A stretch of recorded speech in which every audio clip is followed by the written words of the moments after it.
could put them at the end, but that was the essence of the whole story. Well, not from there. Yeah.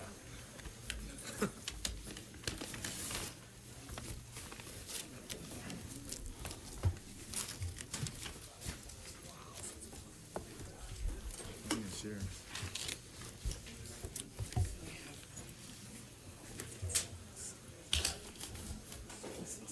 Did you find that interesting?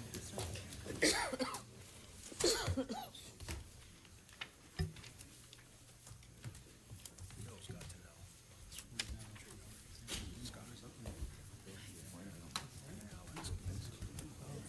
That's okay. Certain cases. I know, I might have to put something there. These monitors low?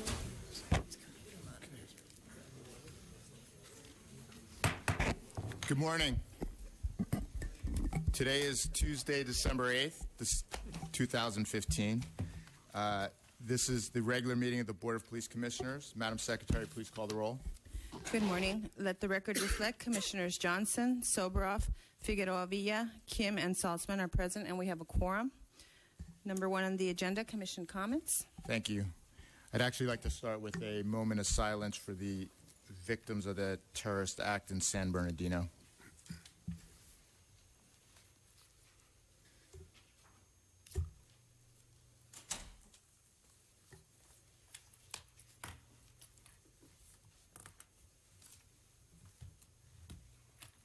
Thank you. Do we have any commissioner comments this morning? I just have one short one on the day of the San Bernardino terrorist attack. I was in a police helicopter when it happened, before it happened, and within minutes, we had, as a system, as an LAPD system, had a massive deployment to be ready for anything, and I was able to witness that from the air. They said fly over one area where we were doing our staging, and within 5 minutes, I mean, we were ready for anything. And I was very proud of that. Also, when we landed, because they needed the helicopter to potentially go out to San Bernardino with our snipers there in case the car got away. They were again within minutes, and so I was proud of the department. But more than that, law enforcement generally out in San Bernardino saved massive amounts of lives, and I think that I just wanted to bring that up. Thank you. I just have a quick comment. Yesterday, I spent the day or the morning with the Watts Gang Task Force. I was very impressed with the organization, with what they're doing there, and it was a great example of what the police department working with the community can do together. It's been a great partnership that is being expanded around the city, and we need to really support that and find as many opportunities to do that type of work as possible. Do you have any comment cards? Yes, sir. We have 11 comment cards. Great. The first 5, Mr. Kerman Maddox, Tyrone Turner, Reverend James Jones Jr., Agustin Cevada, and the Red Chief Hunt. Good morning. Good morning, Commissioner Johnson and fellow commissioners. My name is Kerman Maddox. I'm here today representing an organization called Suits in Solidarity. It's a group of African-American professionals, doctors, lawyers, architects, engineers, bankers, small business people. We organized about a year and a half ago because we're concerned about this nationwide epidemic of police shootings of unarmed African-Americans. We were troubled by it. We've marched, we've demonstrated, and we're here today because we're looking for solutions. It's happening all over. You know the names, you know the incidents. One of the things that's often said in the media is people have this impression that this police misconduct and this racial profiling by law enforcement only applies to young African-American men in urban communities. I think all of us are here to tell you that's absolutely not the case. It's a much broader problem. I think many of us have stories we could share with you where we, because we're African Americans, despite our success, despite where we live, unfortunately, we've been the victim of law enforcement racial profiling and police misconduct. So we're not here to complain about it, but we're a solution-driven organization. We met with Commissioner Matt Johnson in Exposition Park a couple months ago. It was a very frank conversation. We shared with him our concerns about efforts we think that need to be made to reform LAPD. He heard us loud and clear. We understand his agenda to move forward to reform LAPD is something we support, especially the issue of reducing the use of deadly force. So we're here to say we support that effort. The last thing I want to say is I have a 9-year-old son, and I have been having very difficult conversations with him since he was 7 years old because he keeps asking me, Dad, why are police killing unarmed brown people, as he calls it, and gets away with it? Now, I'm not sure any of you are having those kind of conversations, but it's a very, very troubling situation to have it with a 7-year-old who's now 9. He watches TV, he reads the newspaper. So I'm here to say that even at his age, he's got a hardened perspective of law enforcement, and that's not a good thing. It's not good for him. It's not good for you guys. It's not good for this community. So again, we're here today because we're solution-oriented. We think Commissioner Johnson's agenda is a step in the right direction, and we're here to support it. Thank you for your time. Thanks, Kermit. Thank you for your comments. Morning. Good morning, Commissioner and President Johnson. My name is Tyron Turner. I'm also a member of Suits in Solidarity. I talked to Kermit Maddox we talked about your plan that you laid out, and we thought it was a pretty good plan, so I'm here to show support for it. It's a start. Of course, we can always do more. We are watching to see if it actually works. As Mr. Maddox said, I don't have kids, but I have nephews that are growing up and starting to drive, so we have to give them that talk of how to deal with the police if you pull it over. It's very important because it's scary. I'm a business member, business owner and everything, and I still get pulled over, but I know how to react to it now in comparison to when I did when I was younger growing up in the projects. But I'm glad that you started something. So we're willing to work with you to see if it actually works. It's always more that we can do, always more, but this is a start. Thank you for giving my time. Thank you. Thank you. Good morning, Reverend James I. Jones Jr., as already been stated. I'm better known in the community as Pastor JJ. I wear many hats in the community, but one of them is the facilitator for the Watts Gang Task Force, in which Matt Johnson has already indicated he was with us on yesterday. Very well received. Anyone that knows our work and our community, and I'd be remiss if we did over the years. We say we have no one in the nation with better relationships with community and police. And a lot of that, I'm sorry that I'm glad to see my friend Paysinger here today, but I would love to see Charlie Beck, who's also has done a lot of work with us and came up through the ranks, what we call through the ranks, and we do consider him as one of our advocates.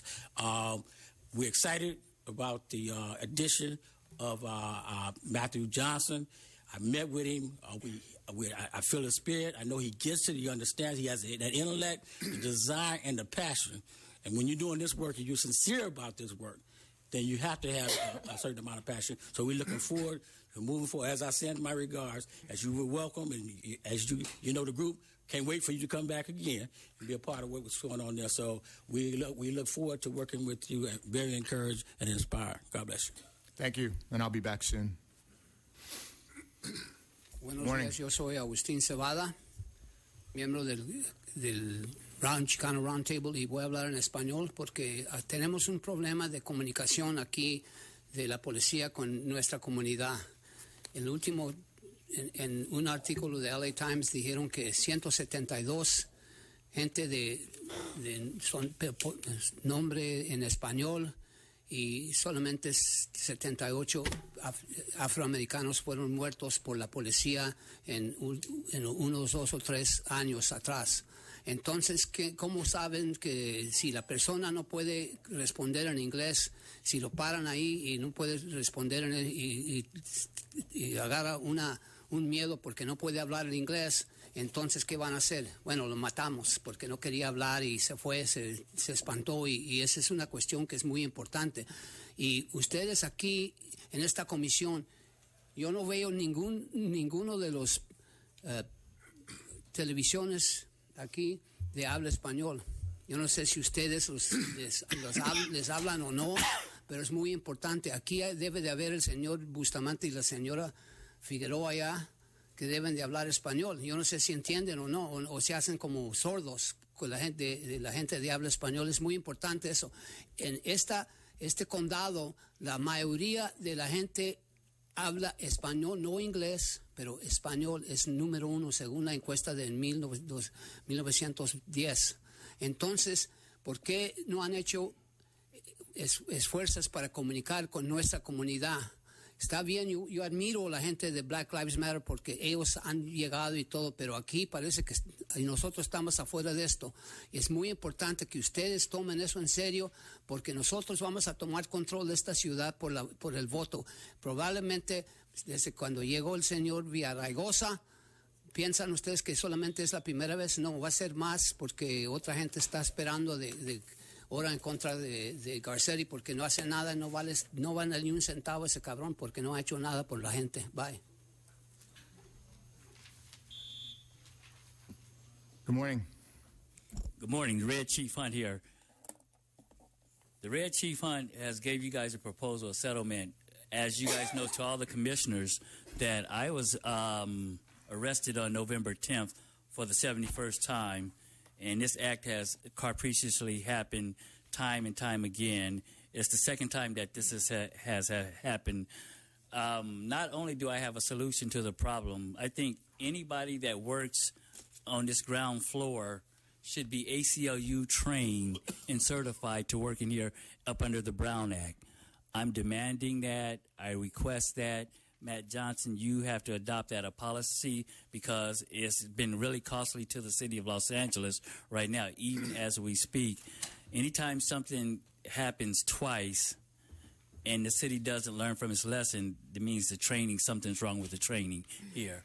I think this proposal and this settlement and things like that will shape and frame this whole Tuesday meeting. And like I said, I would like for all the officers and all the commissioners to be ACLU trained up under the Brown Act so that they'll know what to do and what not to do. I was arrested arbitrarily and capriciously on the 10th, and I don't find that too funny after being arrested 71 times. I think that it's time that this commission meeting become air-free, and I hope you guys really read over this because it's really serious, and this is the only way we learn is if something like this have to happen. Like I said, this is the second time that this has happened. So with all meetings and all public meetings, I'm requesting that you guys be trained by the ACLU up under the Brown Act so that your officers will know exactly what to do. And that request is in writing as well. Thank you, sir. Thank you. The next 6 speakers are Prentice Jenkins, Ted Hayes, Mariela Saba, Jamie Garcia, Jody Chand, and Hamid Khan. For everyone who doesn't know, this is Ezell Ford. This is what he looked like. I've never met Ezell Ford, but I knew he was a black man gunned down in his neighborhood, walking down the street by crazy cops, just as crazy as them 2 folks that gunned them people down. Mr. Jenkins, you're off topic. Okay, let's get back to that. Okay, so we're talking. Thank you. What's the topic? The topic is commission comments. Okay, thank you. Yeah, I'd like to say that the gentleman, the Suits organization says they wanted solutions. I gave the board a solution. I wrote a proposal on a subcommittee, an excellent proposal on a subcommittee of activists that would oversee and report to the board. They rejected it. So when you talk about solutions, I wrote an actual solution. They don't want solutions. All they want us to do is come in here and give our little testimony and get out of here. This board is subject to the authority of the police chief. The police chief is not subject of the authority of this board. This board is like a paper tiger. Yeah. Anyone know what a paper tiger is? Yeah. Guess what? If a tiger walked in this room, the first thing we all do is freeze. Then we all take off running, right? If a tiger ran in this room. But if I hold up a paper, a picture of a tiger, and show it to you and growl, guess what? None of you would run. because it has no authority. You won't be fearful of it. That's what this board is. You keep coming here every week, right? Talking to this board, talking about black men being gunned down. If anyone thinks it's funny that black men being gunned down, nobody thought that was funny that happened in San Bernardino. Was that funny? Oh, that's not funny. They had 10 seconds of silence for them. We need 10 seconds of silence for Ezell Ford. Yeah.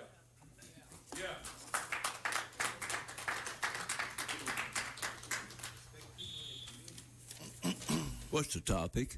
Your manifesto. These gentlemen met with you and they were pleased that you were on the right track because of your words, your manifesto. There's a manifesto called the Constitution. It says all men are created equal. How impressed are black people historically with those words? They don't mean anything. Okay? So I want you to meet with the State Bar.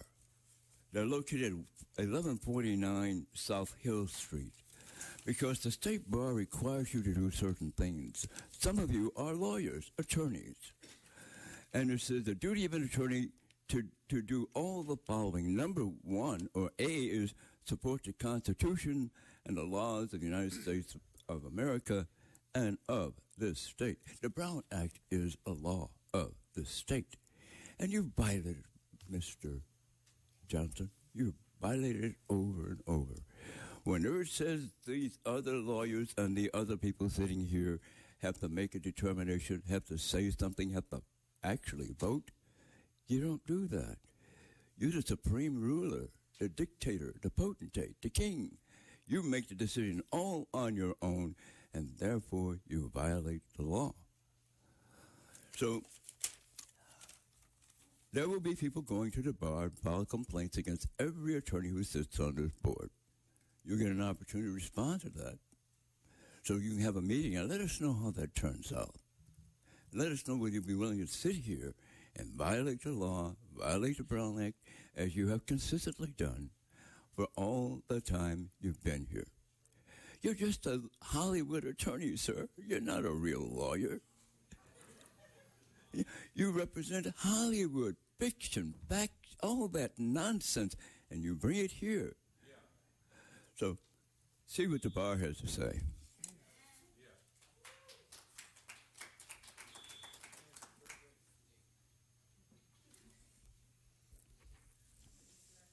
Good morning, fellow community members. I see you. There are a whole lot of us representing here today. My name is Mariela Saba, and it's an honor to be here representing hundreds and hundreds and hundreds and hundreds of voices throughout Los Angeles that have been saying, drone-free LAPD. No drones, LA. Since May 2014 and before and beyond, that moment when we learned that the Seattle Police Department gave you an early holiday gift and sent LAPD 2 Dragonflyer X6 drones that are supposedly sitting in the office of, good morning, Alexander Bustamante, in your office. That is the latest story that we have to our knowledge. Since May 2014, and I see you all shifting now, yeah, it's uncomfortable. It's been uncomfortable for that long to know that you all have these 2 drones adding to the arsenal that you already have, and that is one of our main concerns, the further militarization of this here department and all your wings, and all that that means to our communities. We are turning in a gift to you today, and you all should have it right in front of you, blue folders. If you open them up, you'll find an executive summary to begin.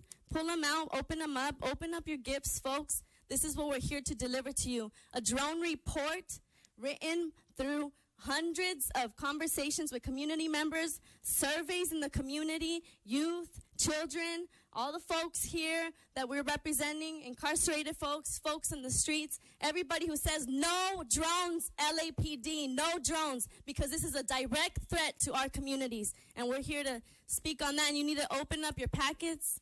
You need to look at the executive summary, the letter sent to the mayor yesterday. Each of you are CC'd on it. Thank you for your comments. 100 other organizations signed on, and Echo Park and Highland Park City Council. And enjoy the reading, because we are saying no all the way. Destroy the drones.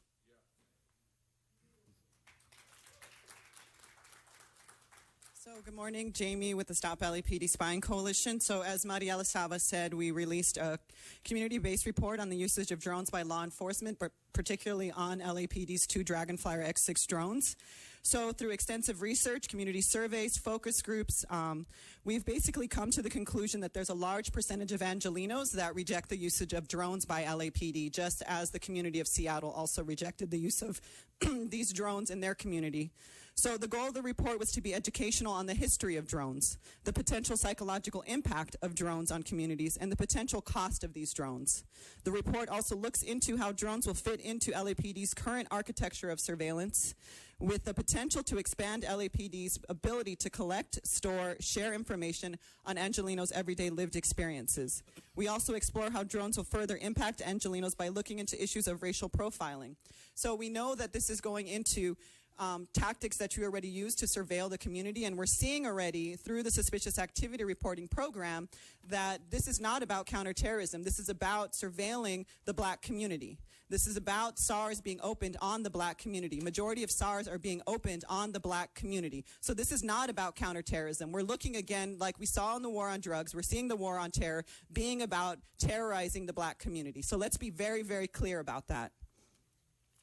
So we also see it as an invasion of privacy. We see mission creep. We already know in North Dakota that they have put non-lethal weapons on their drones. So we're seeing pepper spray, tasers, tear gas, whatever else you want to define as non-lethal being placed on these drones. So when will that happen in LA? And we know that will happen in LA because we know how tactical situations happen here. We know how SWAT is now being used to deliver low-level warrants to community members and injuring family members in the process.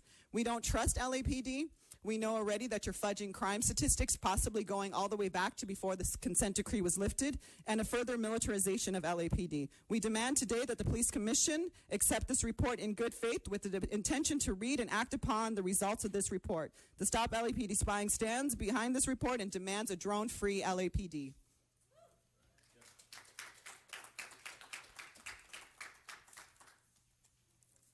Good morning.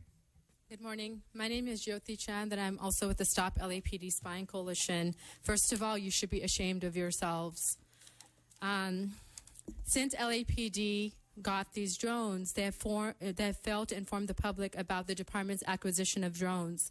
They have failed to give full disclosure about what drone usage means, especially its tremendous risk to public safety. And it's also failed to ask the community about whether the community wants drones. As a result, since summer of 2014, our coalition went out into the community to do exactly this because LAPD has failed. We have collected over 3,000 petition signatures adamantly rejecting LAPD drone usage. Through several focus groups and 200 surveys, we captured the sentiments of Angelenos and all of us, representing a broad sector of people in Los Angeles. Through these focus groups and surveys, overwhelmingly, the community, we reject drones. We have found that a majority of respondents don't trust LAPD at all. 75% found it extremely troubling that LAPD has drone technology. 70% believe LAPD drones is a step towards militarization, the militarization of an already militarized and extremely violent police force. Drones are used as another tool to spy on us, even if we are engaging in innocent, everyday, day-to-day behavior like you all are. 83% of respondents believe LAPD drone usage will result in unnecessary and unreasonable invasion of privacy. 70% of people in our survey don't believe that LAPD should be using drones. In fact, community members were shocked. We're so shocked that LAPD failed to inform us. And we had no say-so over this. Furthermore, we found that people's baseline knowledge about drones stemmed from drone usage overseas, used to spy and murder people. The people of Los Angeles are concerned that LAPD will use these drones as toys. Of course, these toys are pilotless. Thank you for your comment. They're video game-like. You're over your time. Thank you. And they will erase from our psyche Ma'am, please have a seat. Thank you. the human impact. Hold on. No, we if know you don't that stop, LAPD ma'am, you're going to be drones asked are to going to leave. be as a part of a larger This is your killing last chain warning. to inflict psychological terror and violence. We say no. You we say have to no leave. to drones. I'm asking Shame you to on leave. you. Thank you.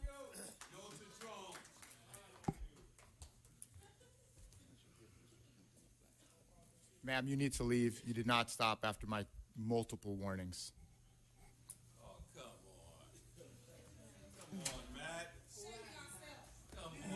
Ouch.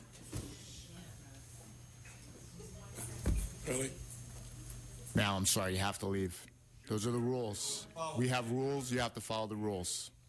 Fuck all of you. Thank you. Fuck all of you. Fuck all of you. Fuck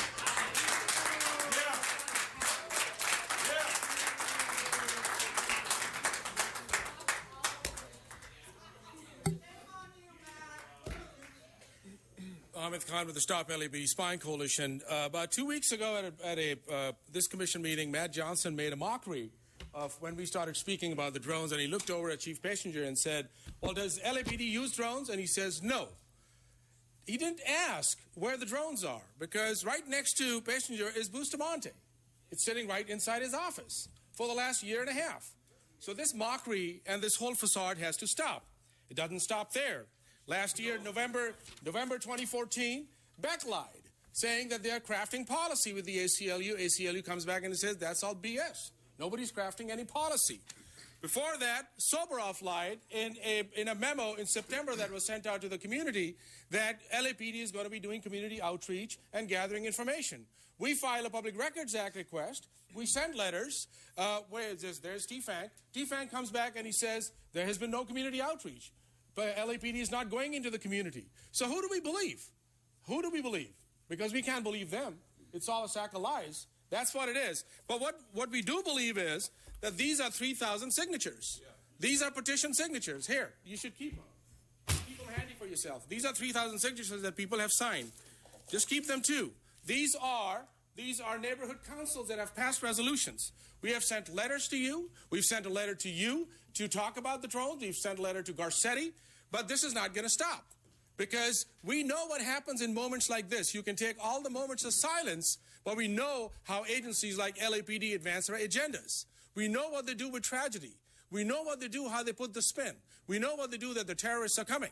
Because what happens is, just like suspicious activity reporting, just like predictive policing, just like automatic license plate reader, just like Stingray technology, just like high definition technology, just like digital receiver technology, all of these things were for counterterrorism, and then they are being codified into everyday policing. And that's exactly what's going to happen. Because we keep on saying, drone-free LAPD, no drones LA. Drone-free LAPD, no drones LA. Drone-free LAPD, no drones LA.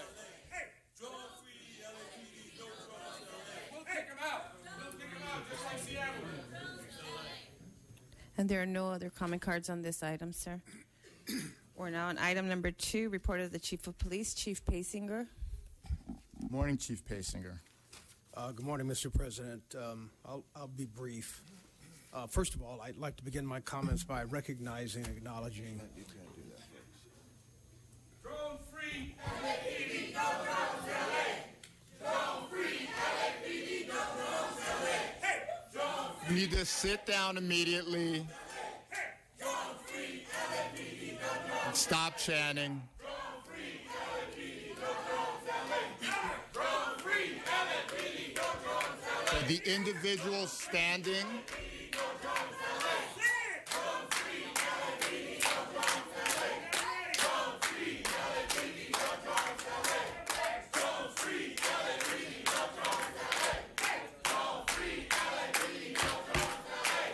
Take a recess.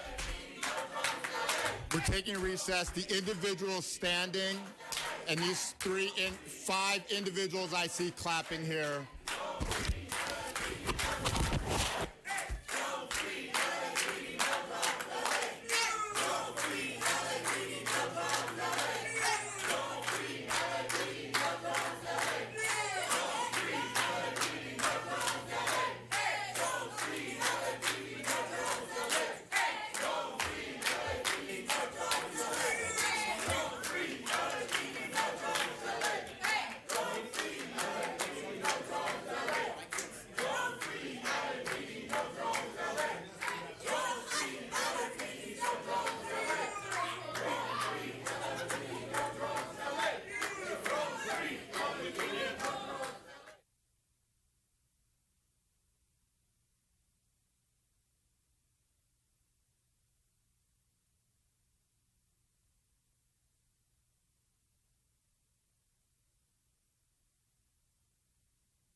you.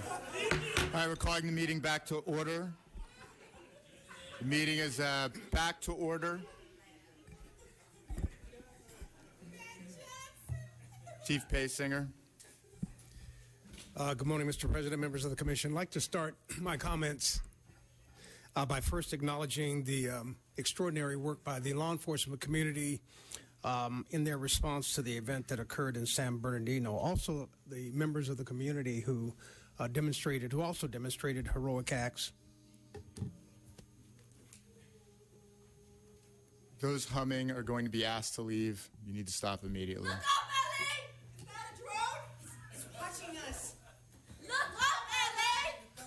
The three individuals standing need to exit. About LAPD getting 2 Dragonflyer X6 drones.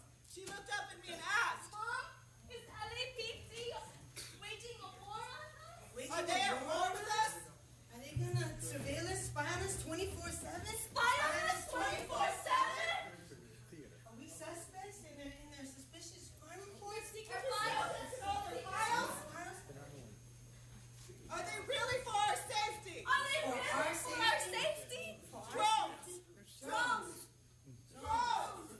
Look up, LA! Up, LA! No drones, LA! No drones, LA! Drone free, LAPD! No drones, LA! Drone free, LAPD! No drones, LA! Drone free, LAPD! No drones, LA! Drone free, LAPD! No drones, LA! Drone free, LAPD! No drones, LA! Drone free, LAPD! No drones, LA! Drone free, LAPD! No drones, LA! Drone free, LAPD! No drones, LA! Drone free, LAPD! No drones, LA! Drone free, LAPD! No drones, LA! Drone free, LAPD! No drones, LA! Hey! Drone free, LAPD! No drones, LA today! Drone free, LAPD! No drones, LA today! Drone free, LAPD! No drones, LA! Hey! Drone free, LAPD! No drones, LA! Hey! Okay. Let's see.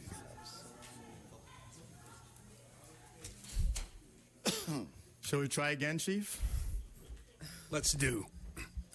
And as I was saying, not only the heroic actions of the public safety personnel who responded in a very heroic way in San Bernardino, but also the humanitarian work by members of the public whom their own volition and own accord moved in very quickly and started to tend to the wounded and those who had been otherwise hurt, and many of whom had been killed during that particular conflict, and how they ignored their own personal safety and provided for the welfare of so many who were in distress that day. The actions of law enforcement personnel, the sheriffs, local police department, fire department, all who were there, their decisive actions no doubt saved many additional lives.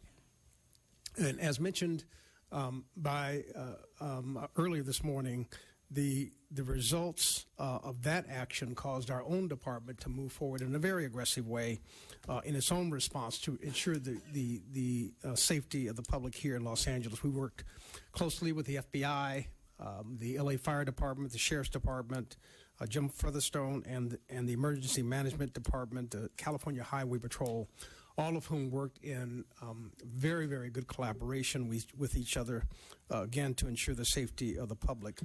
I'd also add, in addition to Office of Operations personnel, Metropolitan Division personnel, the expansion and the deployment of those resources here in Los Angeles allowed us to initiate our own incident mitigation response to that particular incident, so that the people of Los Angeles wouldn't be otherwise compromised. So I'm very proud of the work that they did in reaction to the incident that occurred in San Bernardino.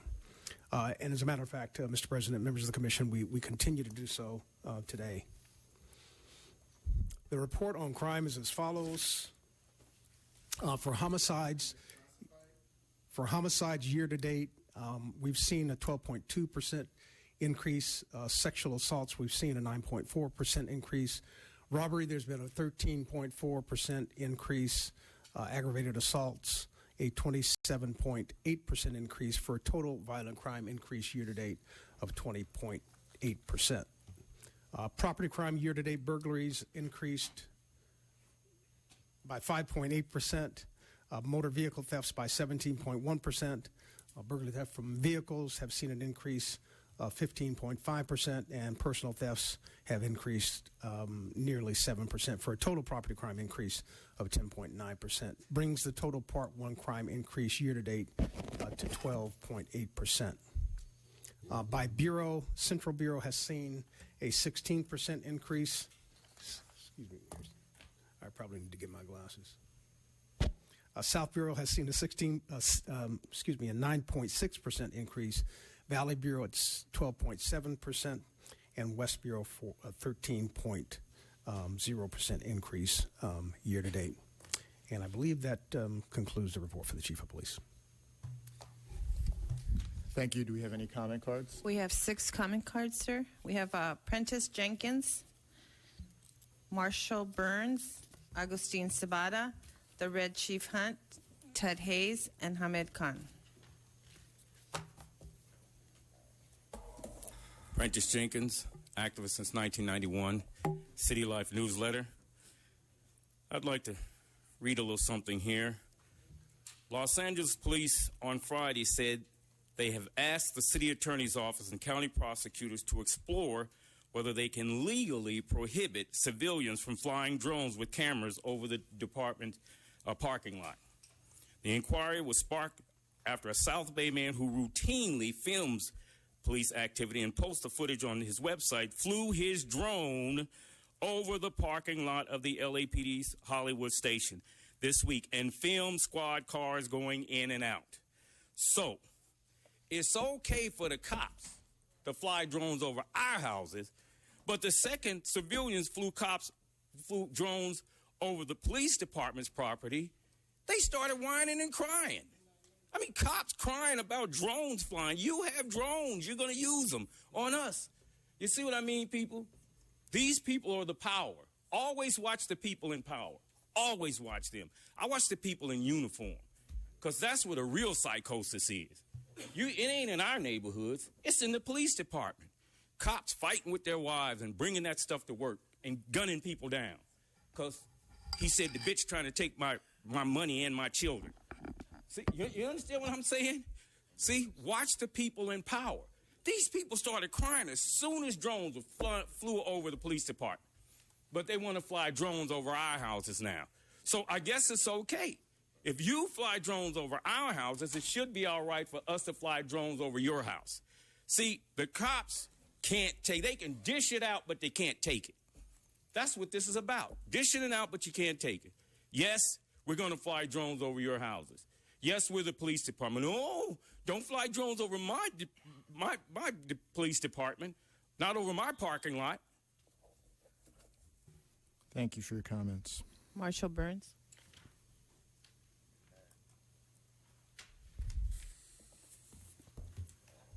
Good morning. Good morning. I know this is not a question and answer period, but I'd like to pose a question for the Chief of Police, and I'd be interested to know if you would find it worthy of response. My name is Marshall Burns, and I'm here as an individual.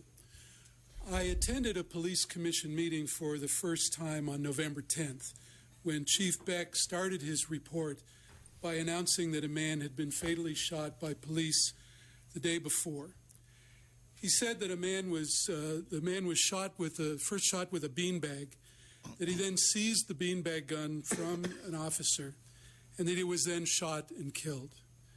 My question is, when a man is brandishing a non-lethal weapon, why would an officer shoot him? I suspect that many reasonable people have this question when they hear about incidents like this. And I think it would be helpful for us to hear you explain, if you don't mind. Again, the question is, when a man is brandishing a non-lethal weapon, why would an officer shoot him? Thank you.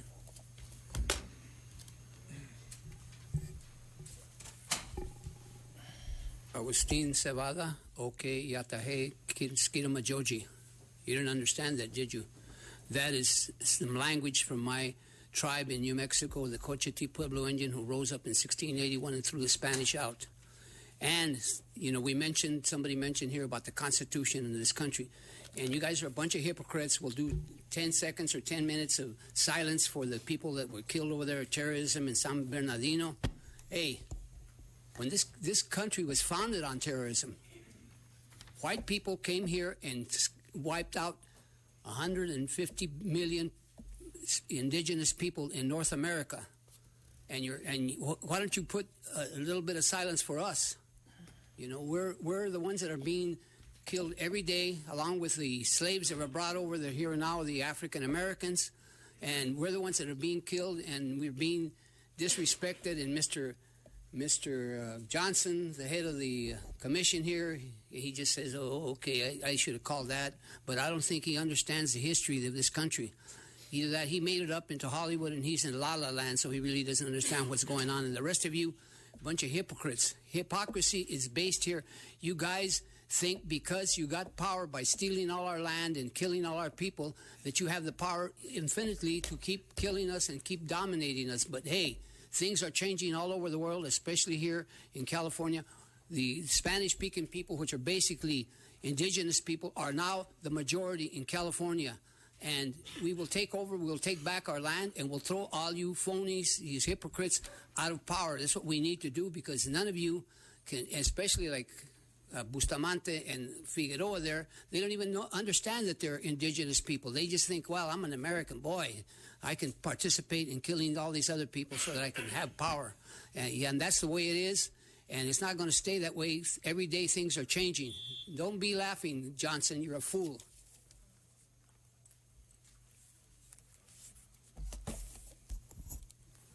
For the record, the Red Chief Hunt. To Mr. Matt Johnson, there's over a dozen people out there waiting in the lobby. I hope that my letter that got to all of you guys, to all the commissioners, help you guys with the Ralph M. Brown Act. The people should be in here sitting down. That goes for to all the Black Lives That Matter and all the people that want to make public comment. I want to talk a little bit about statistics. Now, I was a statistic on November 10th regarding Black Lives Matter and regarding getting arrested. Now, this is very, very outrageous that I would be arrested when a public meeting go into recess. And it's very, I mean, the penal codes and the sections that you guys have violated is very much ridiculous. Also, when I went to court on the 4th, there was no fouling. I wonder why. Because I think that we have accomplished a little bit more than fouling. I think, like I said, the statistics just show that all these officers and all the police commissioners should be trained by the ACLU up under the Brown Act. I'm requesting that not only in writing, I'm requesting it again. And when a $100 ticket cost the city of Los Angeles over $3 million, you guys ought to be ashamed of yourself. And this is where we're going with it. A $100 ticket cost the city over $3 million. And it's cost the city $10 million over the last 10 years. And you guys keep on repeating the same mistake twice. Seems like you guys don't learn until you guys make the same mistake twice. Mr. Matt Johnson, please correct everything that I'm going to give you to the first of the year to come up to speed. Put signs in this building regarding the Brown Act, else you can't enforce it. Thank you, Mr. Michael Hunt. I'm going to put that in the lawsuit as well. Thank you. Mr. Hayes?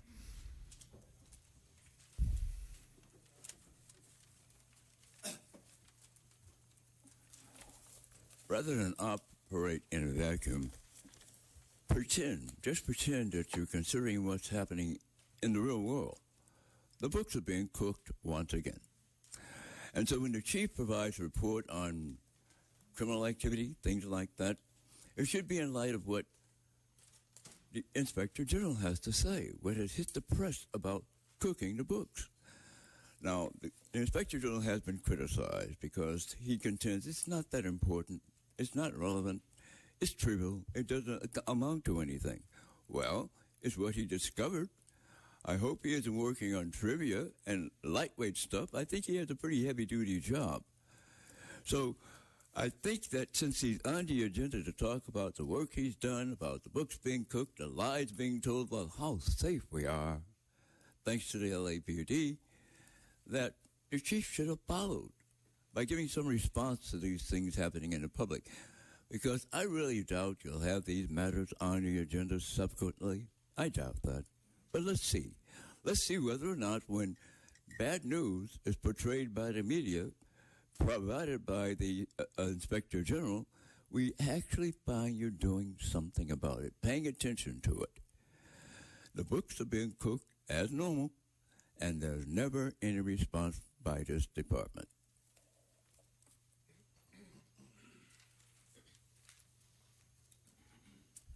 Hello, Ahmed Khan with the Stop LAPD Spying Coalition. We've been coming here a lot, and hopefully one of these days when the chief report comes out that they would have the courage and the guts to just acknowledge that how much you lie. It'd be nice to hear that, yes, we misclassify crime reports. Yes, there are ghost cars that are being used. Yes, our people sabotage antennas. Yes, we have sabotaged the consent decree. Yes, this whole BS about community policing is nothing but a facade. One of these days, just once, because these people over here, the commissioners, who are not going to just now look because I'm talking to you, who are supposed to be custodians of the public trust. The custodians of the public trust who are supposed to represent the best interests of the people. One of these days, and I know you're shaking your head, please, just once, just come out and speak the truth. Just say that, look, we lie. We just cook up the books, like the previous speaker said. We sabotage the consent decree. We conspire to commit misdemeanors by breaking off antennas, just once. I think at least people would have some sense that, all right, this department has a little bit of self-respect, but they don't. They don't.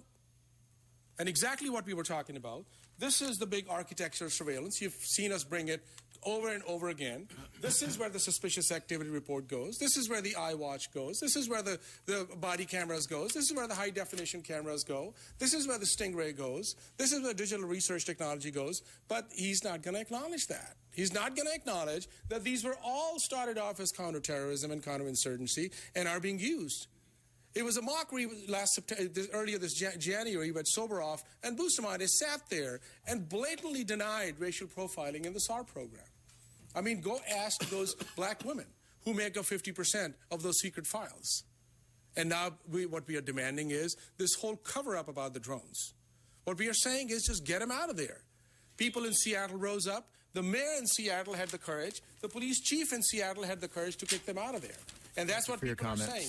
And the last time you speak about heroics, Passenger, just also speak about the heroics of the people who come here every time. The heroics of teachers, the heroics of nurses, the heroics of community members, the heroics of everyday people taking time from their work. All right? So drone-free LAPD, and we'll make sure that it stays like that. There are no other comment cards on this item. We're now on item number 3, consent agenda items. Mr. President, before we start the consent agenda item, I would like to, for the Commission's information, the Department has requested that item 3I as an item be continued to next week. Staff for the Department is not available to present on that item. And as it relates to the regular agenda, item 4B as in boy, the Department has requested it be continued until January 5th of 2016. Thank you. Okay, and we do have... Anybody like to pull a consent item? No. We have one card on item 3A.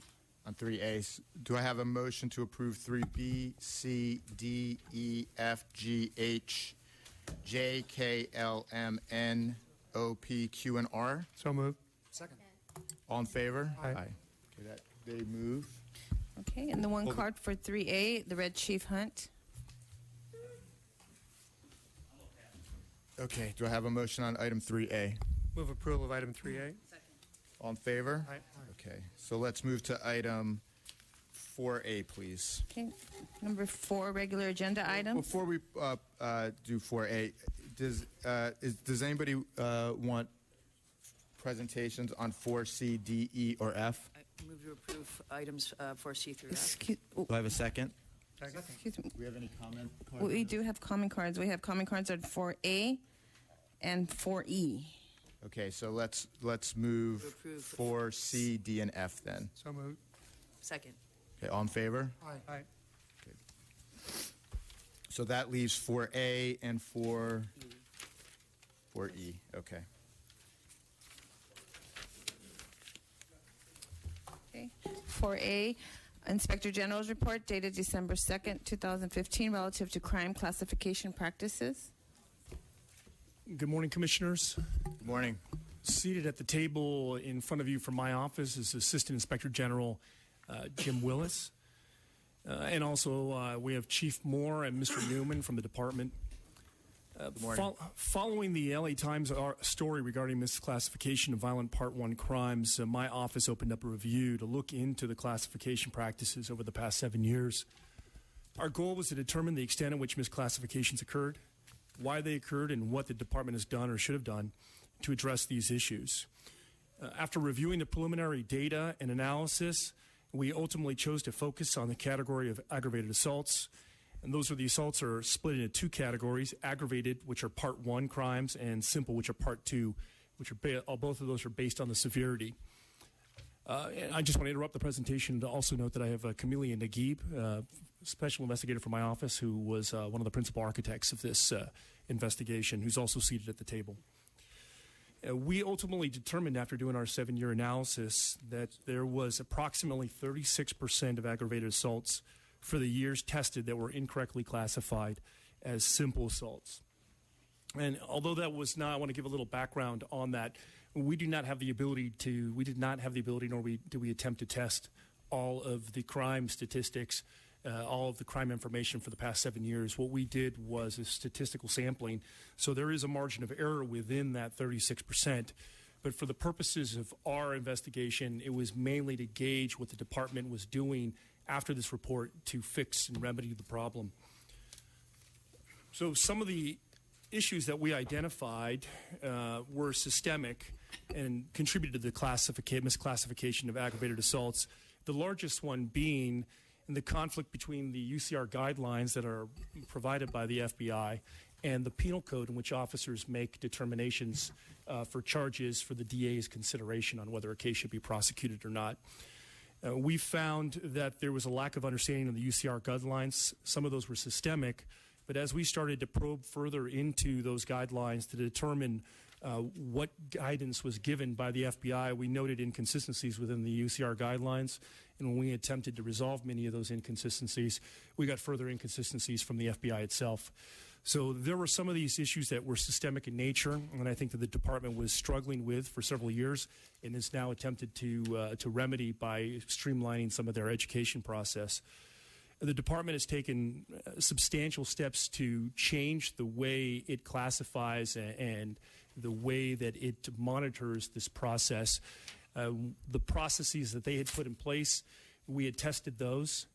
They were what we believed, for the most part, appropriate in nature to handle the misclassification. We identified a couple other areas that we thought should be put into place in addition, and worked with the department to actually make that happen. The Data Integrity Unit and the department were very welcoming of the criticism and wanted to find a way to make sure that whatever issues had occurred in the past were remedied, and going forward there were going to be some confidence in the numbers. The most significant effort that we saw with the Data Integrity Unit is the amount of personnel that they have put on this issue and the levels of review that they are now putting in place to remedy the situation. We've worked with the department to agree on the new improvements, as I've spoken, and we believe that the report details what the department has done, the status of some of the things that they've already put into place, and some of the things that we've agreed upon. But I think what's important to note, as we were finishing our investigation and coming up with areas that we believed needed to be fixed, the majority of those were already being handled by the department. They were already being handled and already being implemented in a way that we thought was very strong and very adequate to deal with the situation. And the things that we recommended that they had not put in place were very minor, but welcomed immediately by the department. And myself and my staff are here to answer any questions that you may have regarding the substance of the report. Great, thank you. So first of all, we've obviously heard about these issues before. You had your report. We had the LA Times article. I want to commend the department on all the steps you've taken to fix the classification system.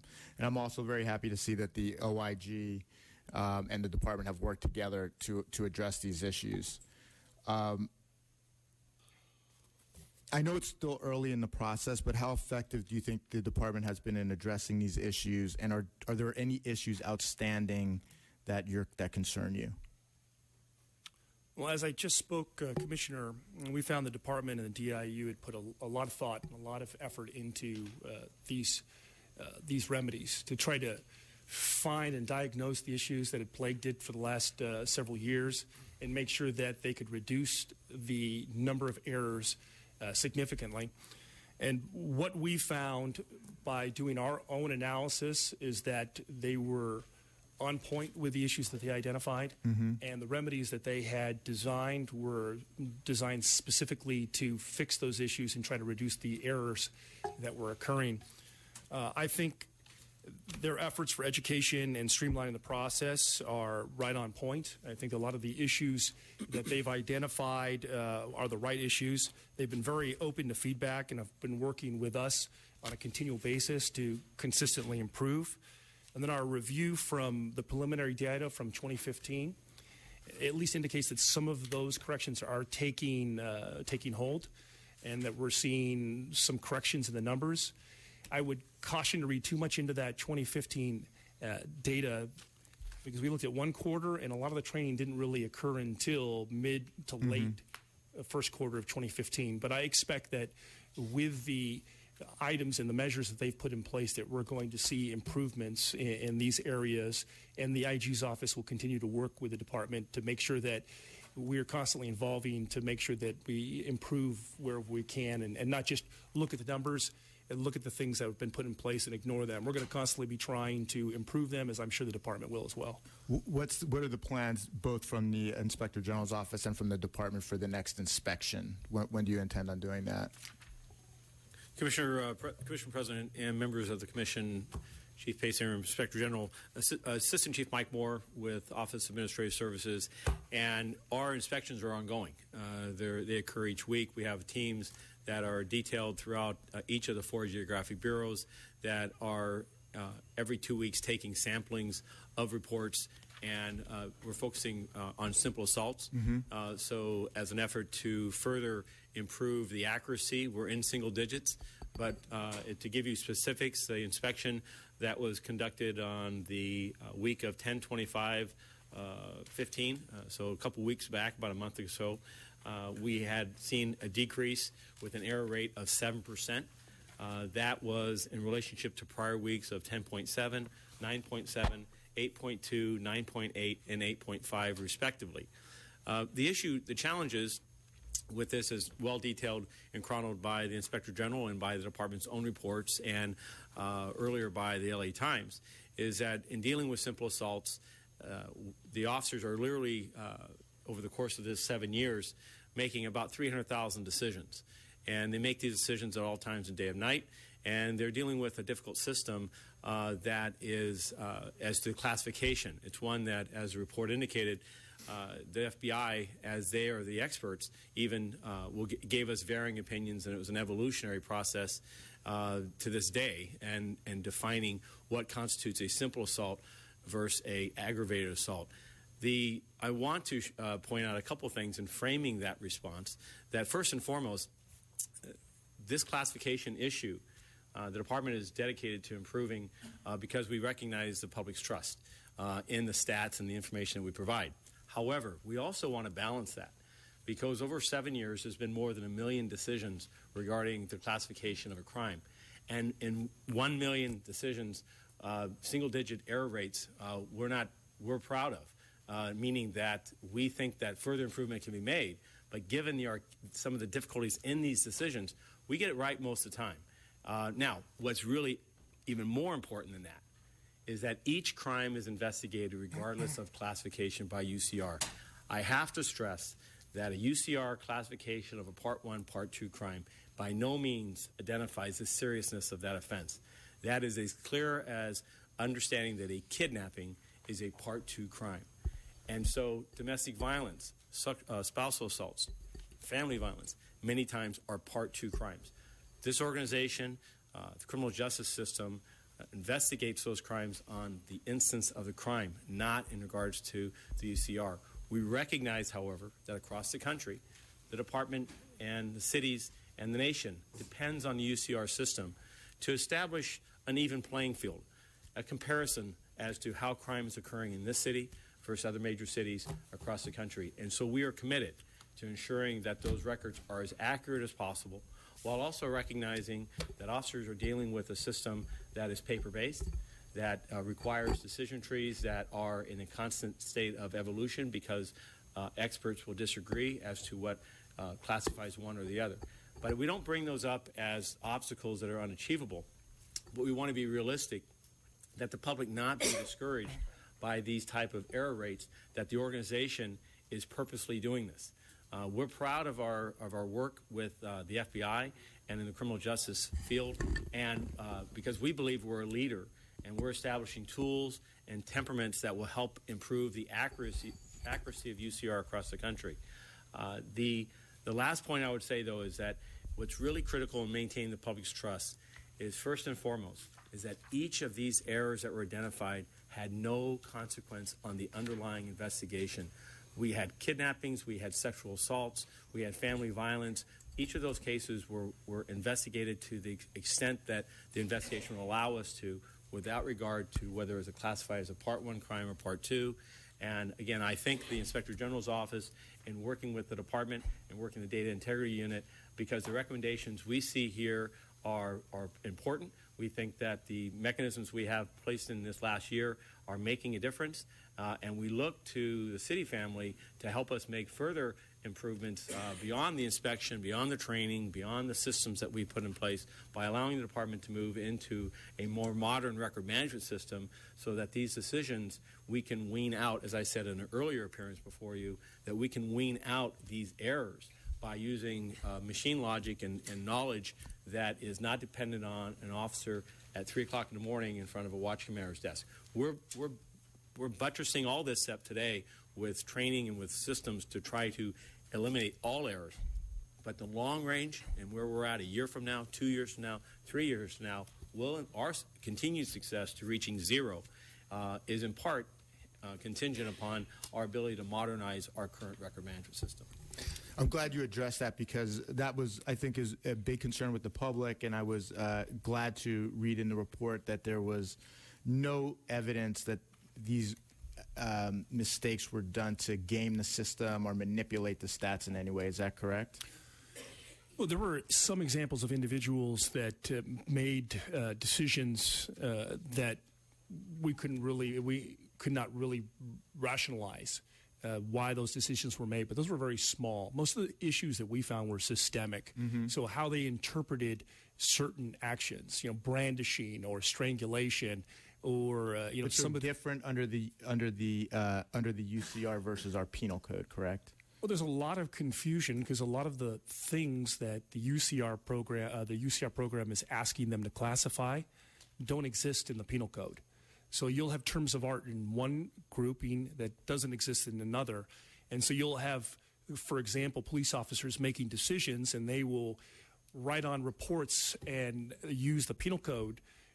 And then you'll have someone else who'd be trying to interpret a lot of that information into a UCR code in order to classify it for the FBI. So the major issue that we saw was a lack of education. Lack of education, a very difficult process for streamlining. Before, there was nothing, and you would go off of a code or you would go off of a notation, and then people would be interpreting that. And so what the DIU is trying to do, and what Chief Moore have been talking about, is trying to create systems that take the thinking out of the process, create checklists. Which is always difficult when you start taking thinking out of police work. But the UCR system has idiosyncrasies as simple as this.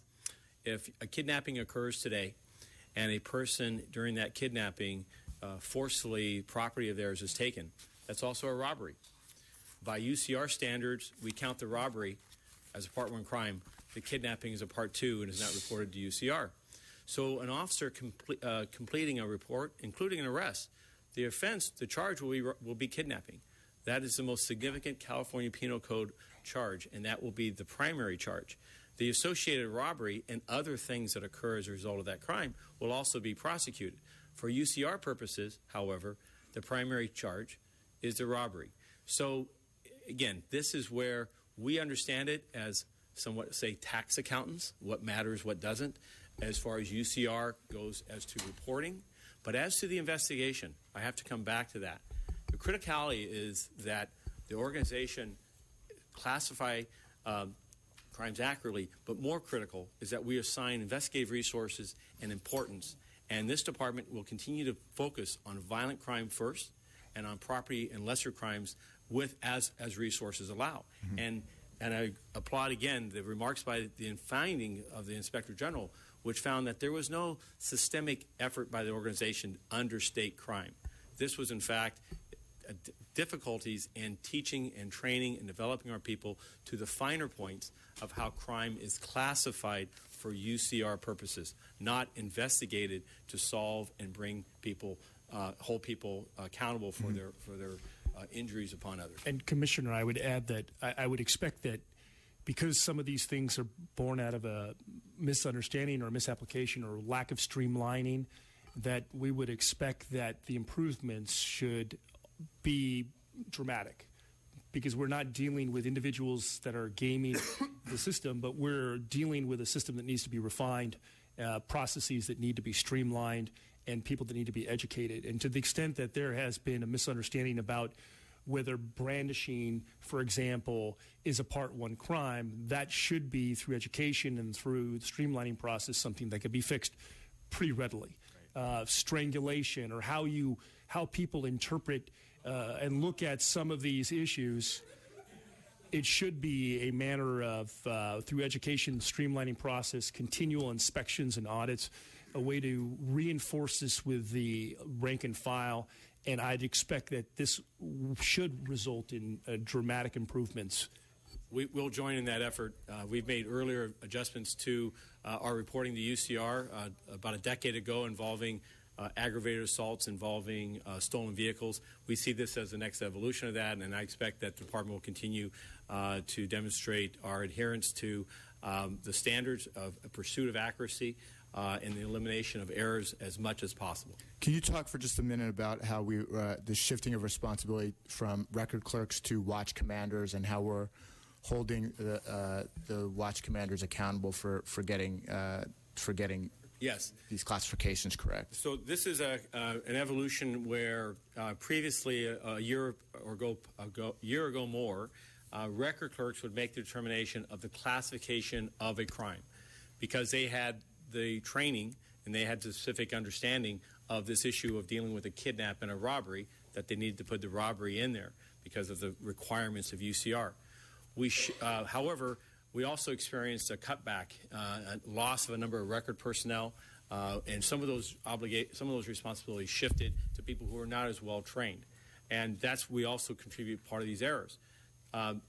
What the organization did was to bring training, bring tools and guidance to our watch commander's desk, which each crime report in Los Angeles and LAPD is reviewed and approved by a supervisor, a watch commander. So we focused on the last 12 months, we focused on providing those individuals with the necessary training, with the tools to improve their understanding of the classification of a crime. And today, they'll classify a crime by UCR, but they'll also title the crime report by the underlying penal code provision, such as a kidnap again. What we found is then we circle this for a follow-up or for accountability by tracking those supervisors that have errors. These ongoing inspections I have identified errors, as I've talked about, 7, 8, 9%. We identified the specific supervisors in each of those instances, and we question the consequences or the follow-up by captains at our weekly ComStat meetings. We're also working with Assistant Chief Villegas and the Office of Operations with the 4 Geographic Bureau Chiefs and the 21 area COs, so that they go specifically back to those individual supervisors, some who have received the training and reinforce the expectations and reinforce the training provided, and if necessary, provide additional training, but also those that have not received the training to ensure that they have the decision trees and that they understand that, and we schedule them for the training. Mr. Newman and CompStat Division continues to provide training. This is a continued outreach effort. We made approximately 25 new sergeants last DP. We're going to make additional sergeants, and as we see attrition, and as we see people that progress through the ranks, we're going to have new people on board that we have to provide this added training. So the accountability is there. We're using ongoing communications. We're using accountability by bringing back the specific report and pointing out where the error or the omission was, so that the individual can correct their conduct. People want to do the right thing. And our supervisors and our officers, they want to classify this. We're not in a process of making these errors because of any underlying motive of understating the crime. Rather, it's just an understanding when someone is choked, in the absence of an injury or in the absence of information of an intent, that is a Part 2 crime. And so every choking is not a part. You have to make a decision. And so we're giving guidance and we're reinforcing it by going back to individuals. And as necessary, we will take more progressive or more corrective action in the sense of documentation and sanction if the conduct persists, or if we have evidence that a person is just negligent and not paying attention to their responsibilities. Signature on the bottom left-hand side of a crime report means the supervisor has reviewed and is satisfied that the investigation has progressed sufficiently for the point in time in which he's signing off or she's signing off on that report, and that the contents of that report meet our expectation.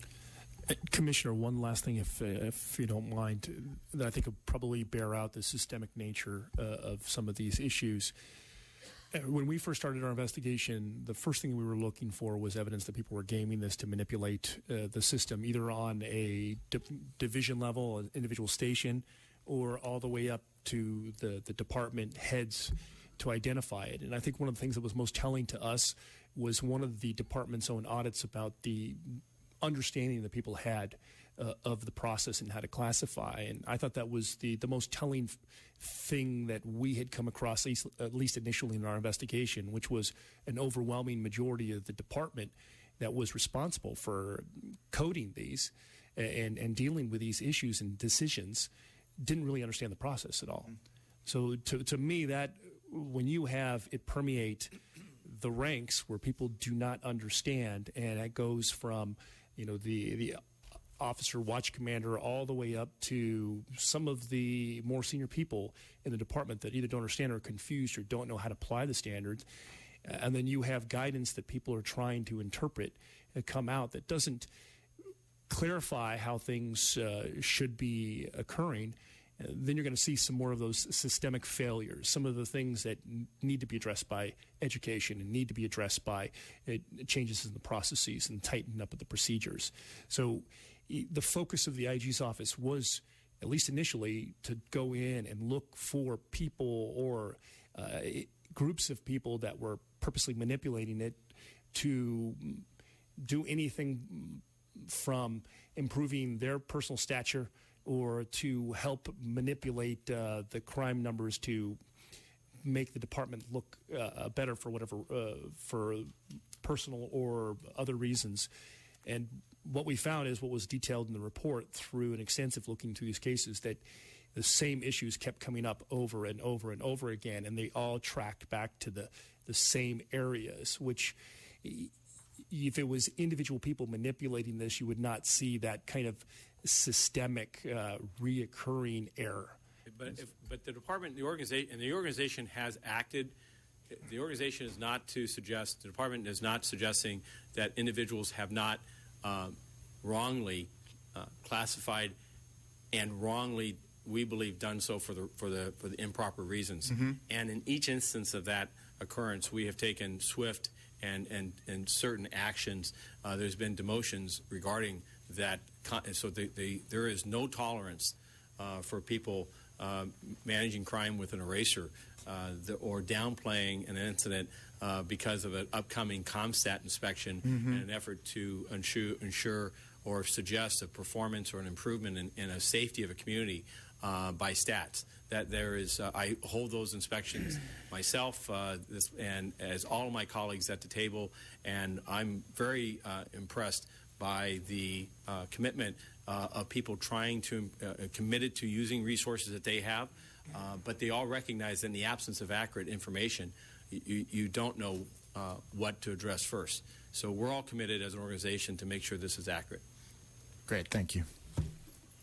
I just had a couple comments and questions. Thank you to the Inspector General's Office for generating such a thorough report. It was really useful, and I'm pleased that the department responded, particularly with the data integrity unit. Clearly put a lot of resources into rectifying this issue. So I can, based on the report, I think I have answers to these questions, but I'm just going to ask a couple of the obvious ones, although in your comments you addressed these questions somewhat as well. Would there be any incentive to misclassify that would result in the systemic misclassifications that the Inspector General's office has noted in the report?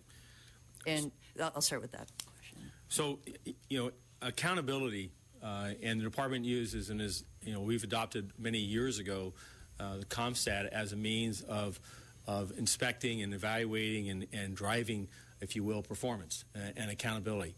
And the word accountability to some people suggests that it's a hammer or it's a club, and it's really not. It's really a department, an organization looking at its own operations and identifying what are its priorities, what are strategies to achieve that, and what's the path forward, what's working, what's not working, and how do we collectively move towards our goals. In the process of doing that, there can be people who cheat. It's a recognized human phenomenon. Some of us see it in a classroom in elementary school, and some of us see it in a college campus, and some of us see it in a profession. So we're not naive to that as an organization. We take great efforts to ensure that the inspection process and this accountability loop is fair, that it's predictable, that it's conscientious of people's feelings and and reverence for them, their dignity, and yet at the same time we tell people it is what it is. Whether crime goes up or down on your watch is not going to result in your removal or demotion, or for that matter, promotion. It's what you do about it. Are you aware? Are you cognizant of it? Are you identifying strategies? Are you working your team with organizational effectiveness? But we are aware that there are people who will game a process, and so we have always had inspections that have gone back well over a decade to look for reclassifications or underclassifying crimes, recognizing that people will game a system. Now, having said that, what has happened in the last year is that we've recognized in the last decade that we've had errors in the rates of 6, 5, 6, 4, 3, 8%.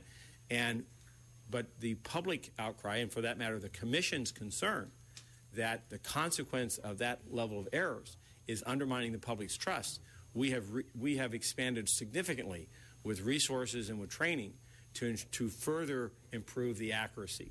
So the effort here is we have in the past inspected for people who would game, but also identified training or needs that we have to improve our accuracy. In the last year, we've more than tripled or quadrupled that effort with resources and with inspection processes, and at the same time holding people accountable to the knowledge and certainty that if you do this with an ill heart, the consequences would be severe. Thank you, Chief. Just a couple more questions. So another one that I think maybe the answer is already evident, but is there any relationship between the more recent increase in Part 1 crimes and the previous misclassification that the Inspector General's office has documented? So the issue of looking at the accuracy of our reports has been going on now for well over 14 to 16 months. Some people say it really began as much as 2 years ago with the LA Times, their initial one-year survey and discussions with the department.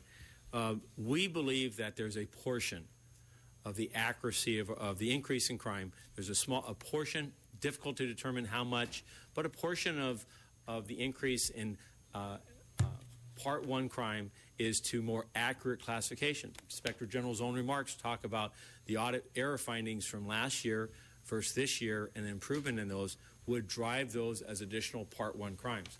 Secondarily, this inspection has resulted in us recognizing that previously brandishing a weapon other than a deadly weapon or a weapon other than a firearm should be a Part 1 crime. There's about 750 of those on average a year.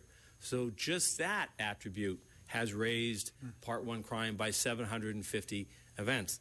Year to date, we're approximately 3,756, approximately, have that level of additional Part 1 violent crimes. Well, nearly the year's over, so 750 or 700 of those could be or are really the brandishing, because on average in the past, those 750 would be typically with no serious injury.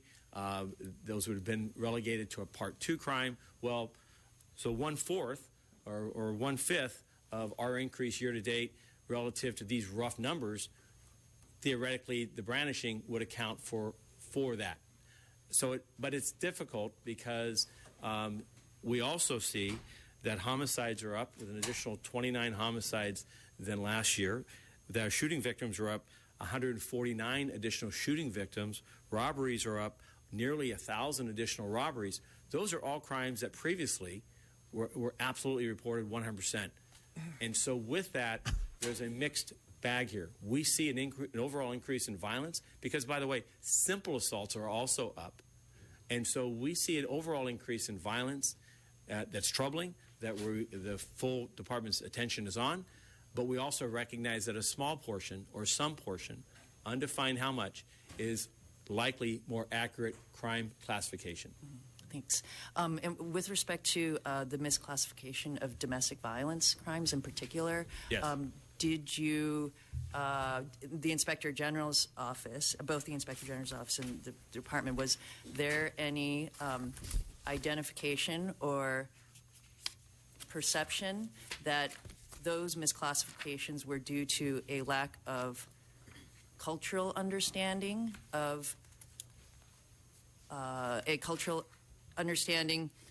perhaps based on a subjective bias that domestic violence crimes are less than an aggravated assault? No.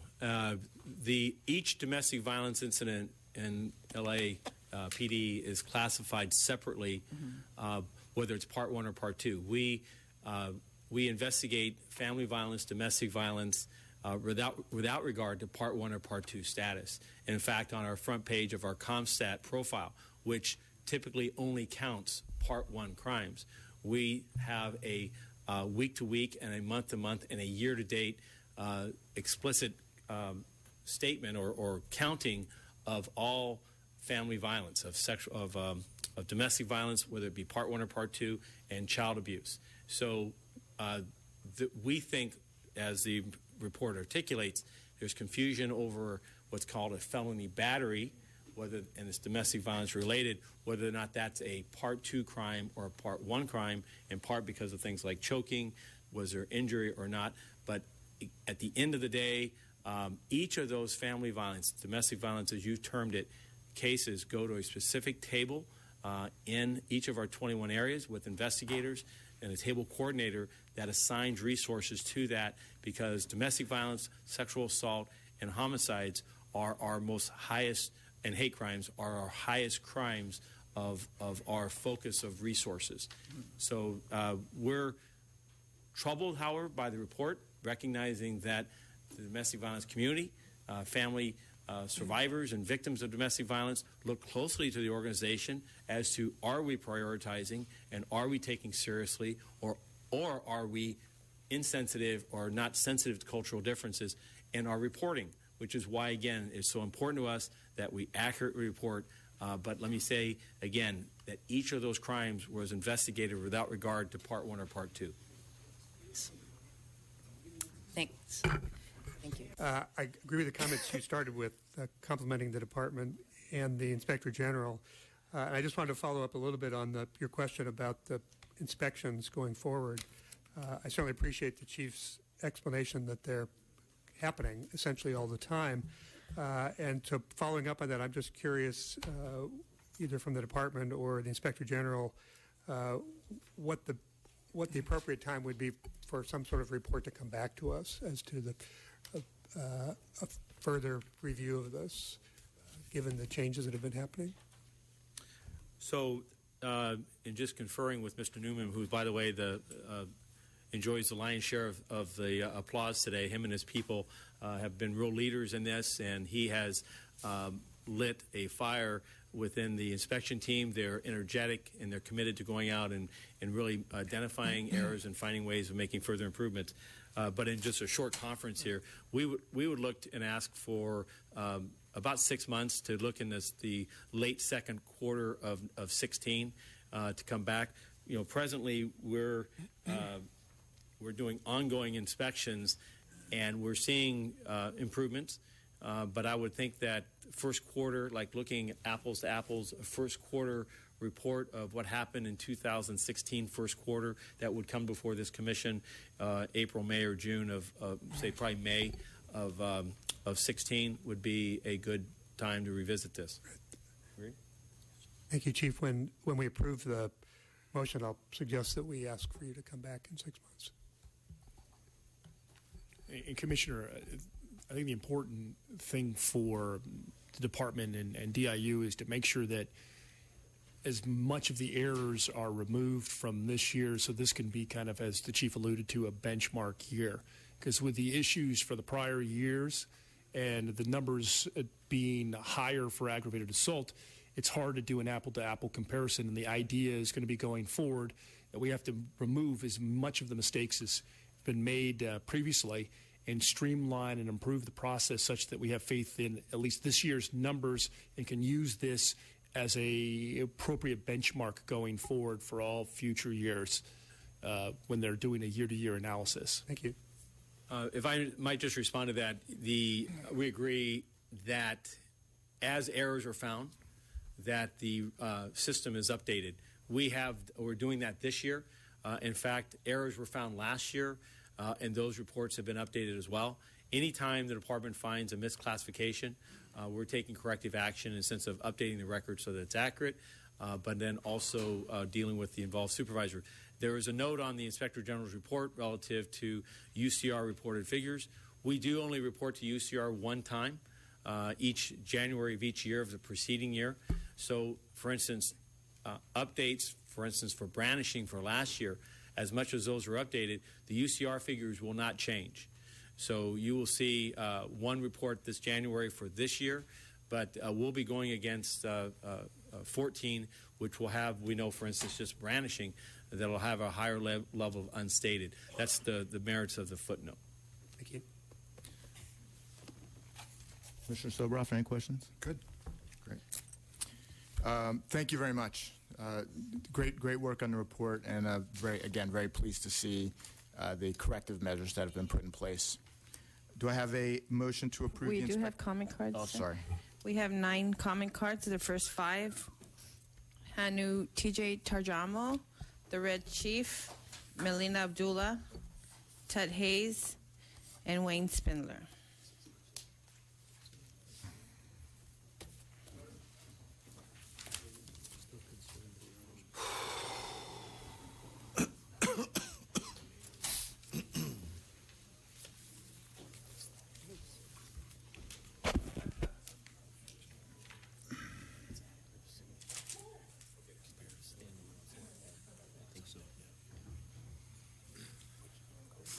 Good morning, Commissioners.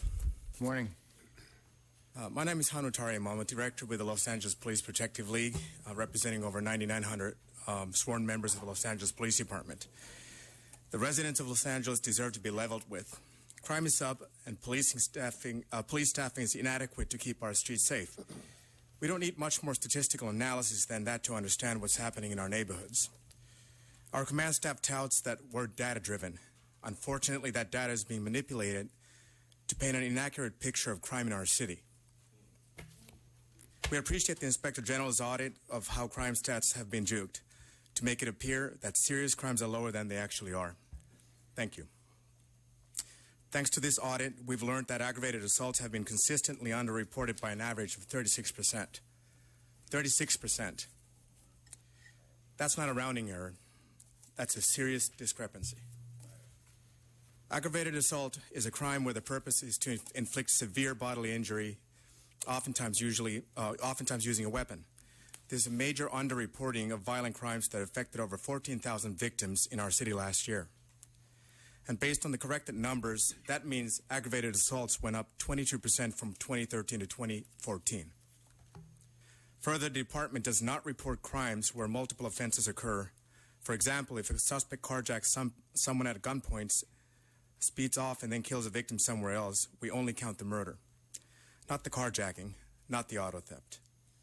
But the soccer mom who had a gun thrust in her face, who feared for her life, and whose car was forcibly taken from her is not a victim according to our department. Tell that to her. Tell that to her family when she comes home after that nightmare.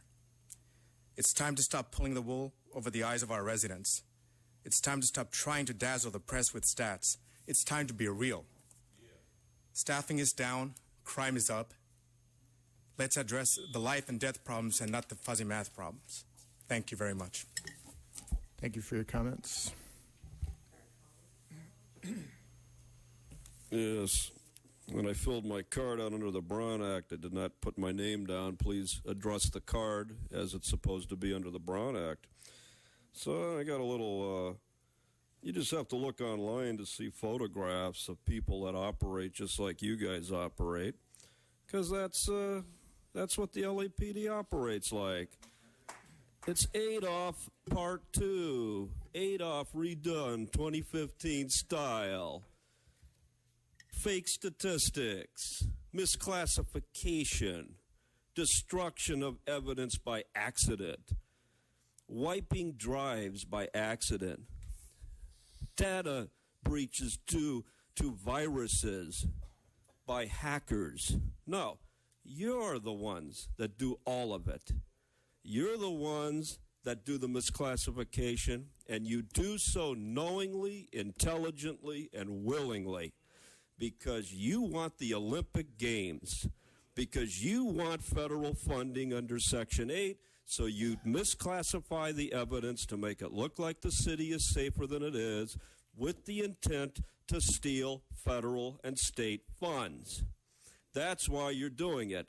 That's called a RICO violation. That is a federal crime. This place is a federal crime scene. I couldn't even get in this meeting today without 20 minutes of videotaping, and I didn't even show my secret pass card. Once I showed this dude, I got right in because they said, "You're one of those guys on the police commission. I recognize you, Commissioner Wayne Spindler. You got recently appointed. Welcome, come on in." But little did they know, I'm the antithesis of Mr. Swastika.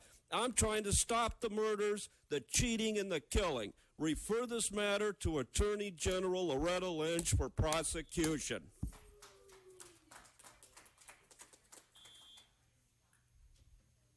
Wow, the Red Chief on here. I guess that's the hard act to follow. But anyways, as I've been saying, is that LAPD Inspector General, you really disappointed me in all of this. You're no Andre Barack. You don't really know what these statistics are. The Federal Century warrants the Christopher Commission to come back in here and do an independent study within the whole department and find out what the real crime statistics are. And you guys keep on window addressing the issue. It's time to stop window addressing the issue. We pulled in the insider. We went back to our old ways. Chief Charlie Back, we went back to our old ways. Same way with Daryl Gates and things like that. There is no different in this department. Black people can't even file local complaints and things like this.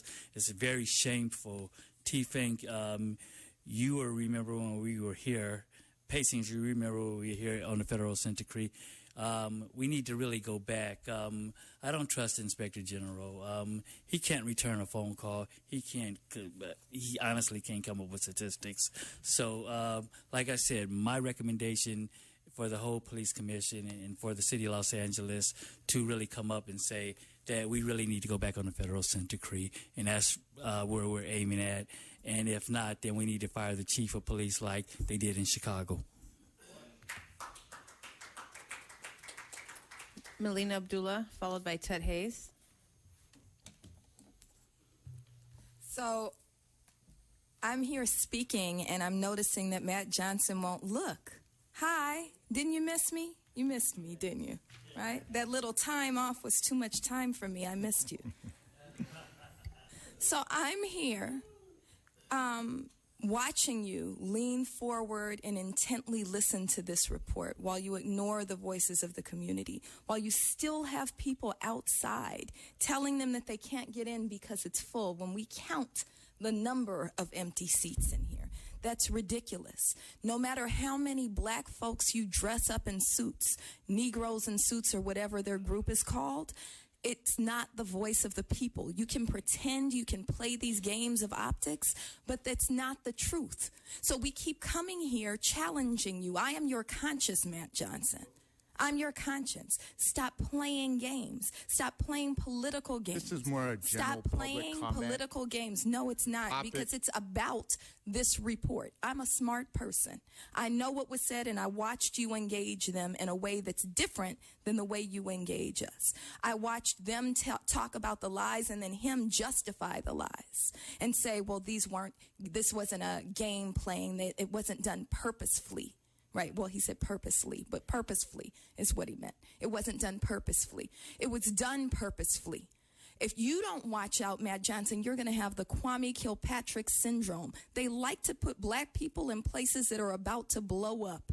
Right? So wonder why they tapped you on the shoulder and said, come be the head of something you have no business being the head of something, head of.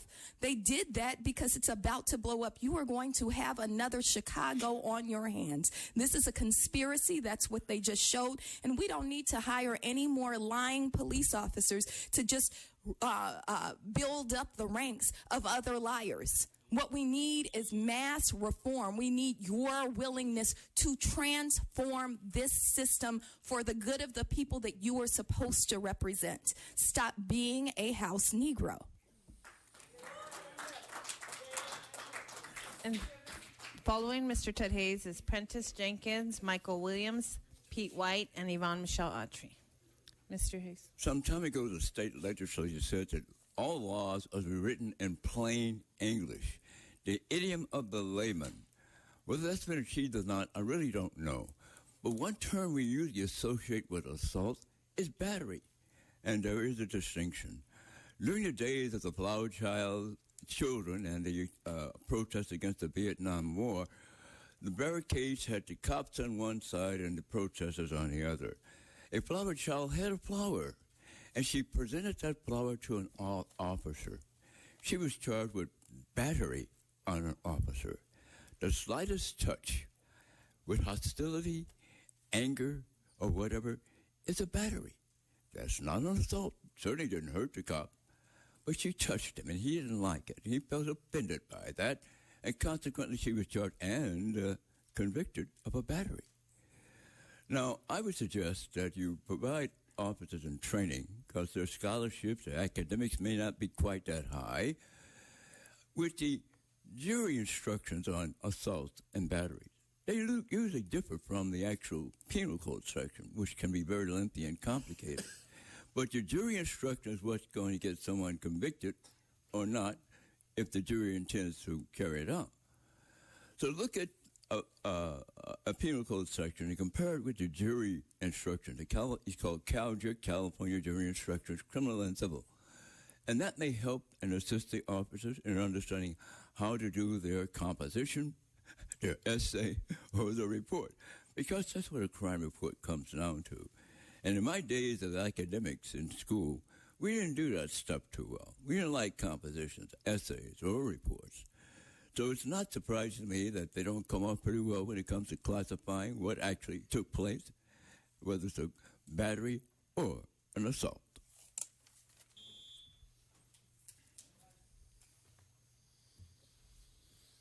Apprentice Jenkins is. Prentice Jenkins, activist since 1991, City Life newsletter. I heard the officer, he kept saying that they wanted accountability for crime statistics, and they wanted cops to do the right thing. But their version of accountability means to hold the blue line, just like they did in Chicago. They held the blue line, right? They continued to say, that man lunged at our cop, right? Yep, he lunged at the cop, right? And guess what? Turned out there was a tape. We found out he did not lunge at the cop. But the captains and the sergeants all said, we believe the cop. He said he lunged at him. That's why the cop shot him. But the tape showed what really happened. The tape showed that that young man did not lunge at that cop. But all the cops at the top said, don't worry, we'll cover it up too. Now, they all knew there was a tape. Even the attorney that's talking about filing putting the man up on charges knew there was a tape. But guess what? They all closed ranks, folks. Huh? They like to close ranks. They closed ranks and said, we don't know nothing about no tape. And then, guess what? A reporter named Brandon Smith found out there was a tape. Guess who told him? There was a cop inside who told him, hey, there's a tape. Now, when these officers say cops want to do the right thing, guess what? That cop actually did the right thing. He told somebody, there's a tape. And then they went and found the tape. They had to sue to get the tape. And then we found out what really happened. So I want to applaud the cop who actually did not toe the blue line. That cop went and found a reporter and said, hey, there's a tape. That's the honest cop. There ain't too many of those, because all these cops are going to toe the blue line. And they got caught red-handed, lying, all of those cops, from the top on down. Michael Williams. I have to get up here early because you guys try to skip me a lot.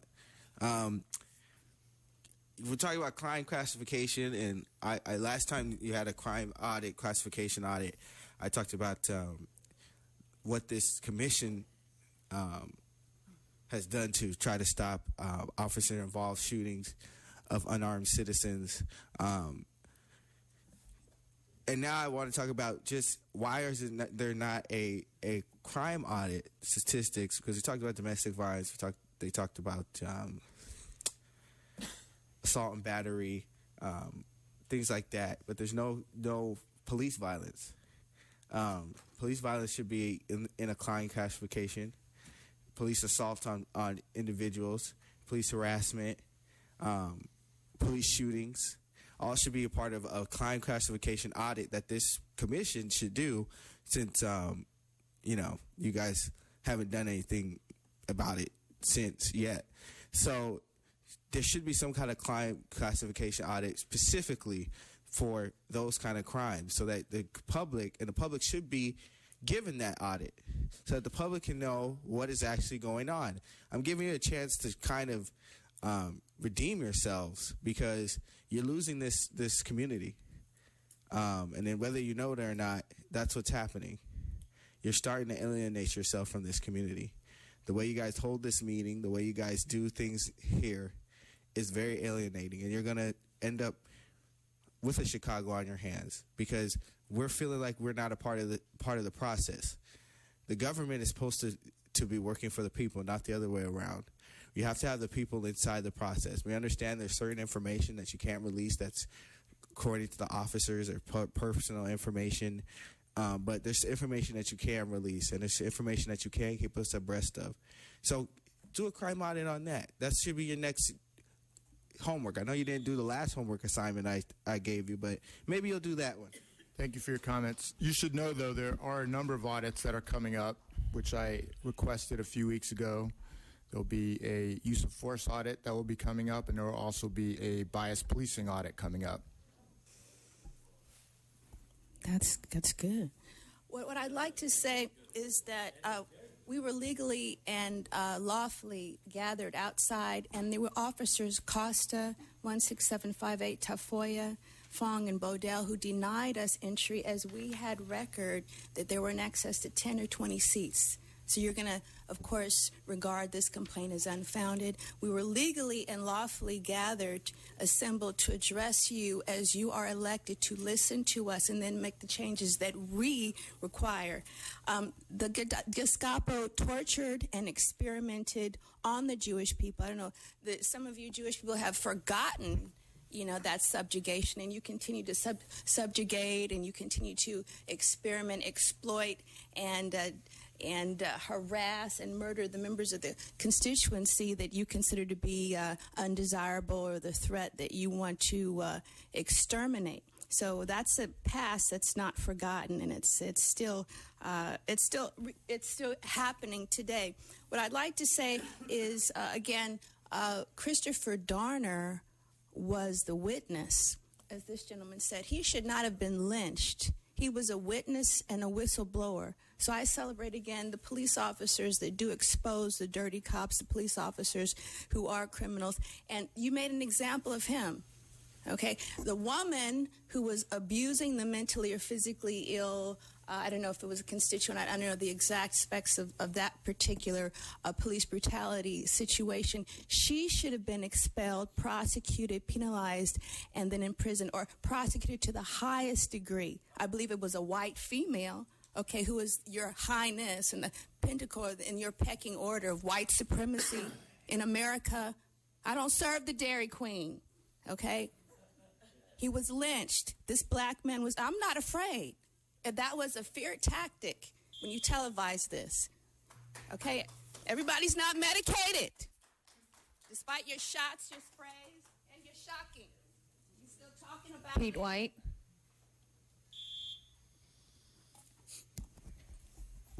So there was a couple of things that I wanted to bring up about that presentation, or the lack thereof, this morning. And it's interesting because you would hope the public is asleep at the switch, but we are not asleep at the switch. There was one officer up here who said, just don't look at the numbers, with a glimmer and a tear in his eye. Just don't look at the numbers. You can't just look at the numbers, right? But the public has been sold on data-driven policing, comp stats, predictive policing, right? Hot spots, right? Taking what they wanted us to believe is taking out sort of the biasness in policing. But here today, you say, don't look at the numbers. And the whole method, the whole change in the way policing is happening is about numbers. And then the other part, and this is where it becomes really, really interesting. He says, we focus on violent crime first and lesser crimes afterwards. I'm going to ask the police commission, do you know the method of policing that happens in the Los Angeles Police Department and departments across the country? It's called broken windows policing. You know what you focus on? Low-level crimes first. And so for him to sit there and say we focus on violent crimes and then lesser crimes afterwards is, again, a bald-faced lie. But you had no questions, right? You're sitting here, right, as the voice of the community and don't even understand CompStats, don't even understand the policing methods used by the department that you're supposed to be overseeing. Broken windows policing. And so I think we need a process where we can give y'all some questions to ask them, because y'all don't know what the fuck is going on. At all. At all. And we're supposed to sit here and listen to that and watch the puppetry and watch the theatrics. We ain't sitting down for that. There are no other cards, sir, on this item. Do I have a motion to approve the Inspector General's report? I move we Do I have a we second? approve the Inspector General's report with an instruction to the Chief to report back in 6 months. Thank you very much. All in favor? Thank you. We're now on 4E. Department's report dated November 30th, 2015, relative to the payment of reward offer on City Council file number 11-0010-S40. And we have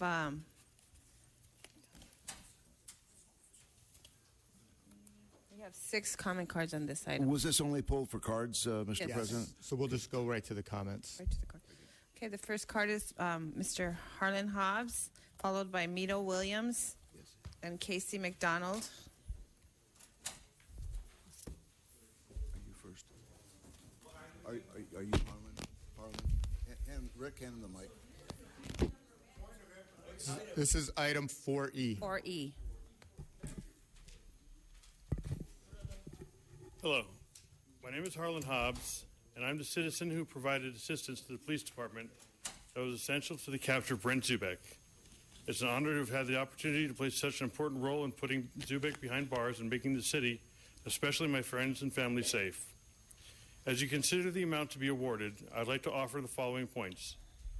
In 2010, I dated the suspect's girlfriend, Amy, and remained friends with her. I also became well acquainted over many months with her boyfriend, Brent. Due to being bedridden at that time, we spent many hours in conversation. This built a natural trust that would later be the key to his capture.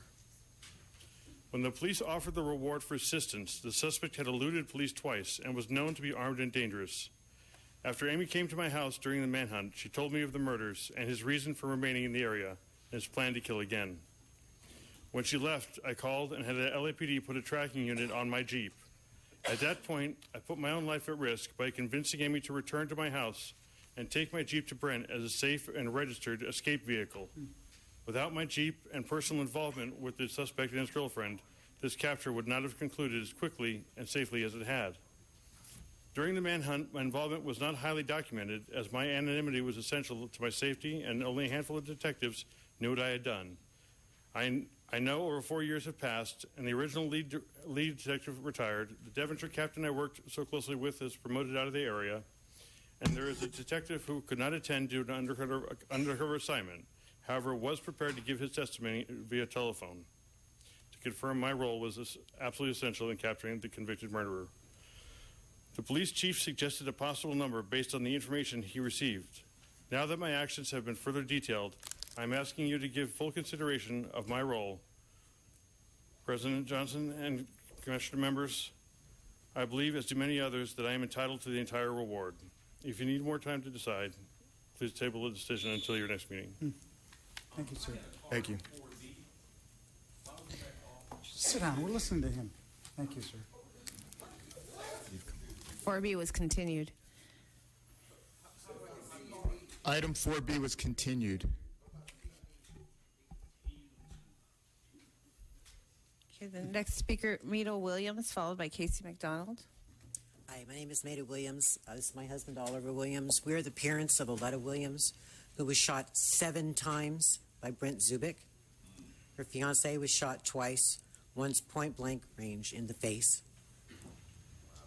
He then proceeded to take the bodies and hide them in trash dumpsters, which he carted all over the city. They then ended up in a trailer behind his house. I constantly called over there trying to find my daughter because I knew she was missing. I filed missing persons.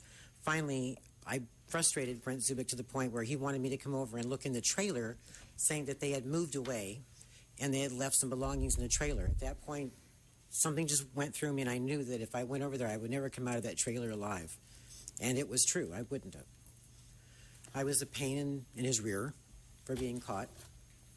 And without Harlan's assistance, I don't think he would have been caught as quickly as he was. We spent a lot of sleepless nights fearing that he would come to our home. Really, without him, there's no way. I mean, he could have kept running. We could still be up nights waiting for him. Thank you. Ma'am, we're very sorry for your loss. Thank you for coming down today. Hi, my name is Casey McDonald, and I am Harlan Hobbs' aunt. And Harlan is my hero, and he has shown so much courage and bravery, and I'm so proud of him. He was instrumental to the police in the capture and the conviction of a murderer loose on the streets of the San Fernando Valley. He helped knowing there could be terrible consequences to himself, and still he helped, even though he could also be a victim. He offered himself completely and fully. Harlan is the kind of man that we should say, Thank you, Harlan. He is as much of a hero to the people of the San Fernando Valley and Los Angeles as the veterans are to our country. He still suffers anxiety and will continue to suffer from anxiety for as long as Brent Zubek lives. That's why I say he's my hero, and I hope he is your hero too. Please let us reward him, and I thank you. Thank you. The next three speakers, Mark Hovis, Wayne Spindler, and Michael Williams. Hi, I'm Mark Hovis. I'm Harlan's closest friend. Back in 2011, he told me about Brent Zubek since he felt he had a unique position with being a friend of his girlfriend. He offered his assistance and continued to do so over the 10 days the killer was in the area, ultimately coming up with the plan that led to his capture. Between the phone calls with police, he would talk to me, and I could hear he was under incredible stress while all this was unfolding. On the LA City website, I found many cases of rewards being given to people in full for anonymous tips phoned in, that sort of thing. Here you have a situation where a man spends countless hours willfully speaking with the police. He devised the plan that hinged on his prior relationship he had with the killer. He offered his personal vehicle not knowing if he would get it back, put himself in danger, and continued to do so by being a witness at the trial, where the killer found out then that he helped set him up. It would be a big disappointment if you didn't consider his request. Thank you. Thank you. Snitches get stitches. And you don't put down how much is the reward. How much are you giving in a reward? I hope it's not $50,000, because that's not even close to enough for something like this. $500,000 is at least the proper amount for something like this. This man's going to live forever with the cloud over his life, because these guys are connected. And if you do something, you turn in a guy that's made, and they're connected with people out of Chicago, New York, your family is dead. 20 years from now, they'll get you. 10 years from now, they'll get you. Witness protection, they'll get you. Even if they don't, they put it in your mind that they're going to come for you one day. This nightmare lives forever. So if you're going to give anything less than $500,000 on this reward, shame on you. Because you guys got a guy here, risked his life, and he did what your entire department is completely impotent to do, and that is solve a deadly, violent crime. If you had good detectives, if you had snitches working for your department on the take, on the payroll, like they used to do in New York and Chicago until they got all fucked up with all this politics, then you wouldn't have to put citizens in the middle as cannon fodder. Because that's what you're doing when you take a civilian and you put them in the middle of an investigation like this. Their families are cannon fodder. So not only should you give them the award, I want to know, tell me it's $500,000 and give it to these people and send that shit forthwith. Thank you, sir. Michael Williams. Before I start my time, I want to ask. I have a clarification question. I heard that earlier that you skipped 4B. What about C and D? They've already been approved. Before they were There were no comment cards at the time, and they were approved. They were approved before you got to the room, sir. But I submitted a comment card for those items. You must not have. There were no comment cards at the time we approved the items. Okay. I just wanted to get a clarification. I don't want to take away from what's going on here. I think that it was a good thing what happened. I think they should be awarded the money. I feel like that's just the least that this department can do is monetary supplement. The reason why I came up here and I wanted to speak is the fact that You guys waste our time with a lot of stuff. You guys wouldn't let people into this room. You claim that there was not enough Mr. Williams, seats. this is off topic. This is specifically I'm going on topic. Item I'm going item on 4E. I'm topic. Which If you is- would let me finish what I was saying, you would understand where I'm going. Thank you. You guys wouldn't let people in. You guys wouldn't allow people to be seated into this room. And you guys claim that it's because it was filled, but yet I see a bunch of seats. And how this is on topic is the fact that your department seems not to be, again, alienating the public. You have a man here that helped you out, came, offered his services freely to help find a criminal, and this police officer, the police LAPD, he said it's been 4 years. The detective of the case retired, and he still hasn't even got any kind of reward, anything. You guys are alienating the community. You guys are alienating the people that you're supposed to be working for by doing stuff like this, by having the meetings the way you do, by barricading off the entrances, by holding people hostage, because you won't allow them to come into a public meeting. Your officers said that there were seats, but the commission was not allowing people to come in, even though there were seats. That's what one of your officers said. That's illegal. And there are no other comment cards. Approval of the item. I got comments. I'm not ready for that. Do you have is there any new information that you've heard here today? No new information, Commissioner.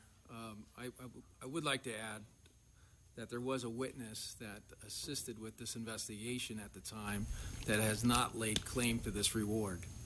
As Mr. Hobbs indicated, he was helpful for this investigation, but the information that he provided was not essential. He assisted in providing a conveyance to the witness that was essential to this investigation in leading to the capture of... Captain, would you pull the mic to your... Yes, sir. Thank you. As I was saying, Mr. Hobbs provided a conveyance that was utilized by the witness that has not laid claim to this reward that led to the arrest of Mr. Zubek. Has the other does the other witness still have the opportunity to lay claim to the reward?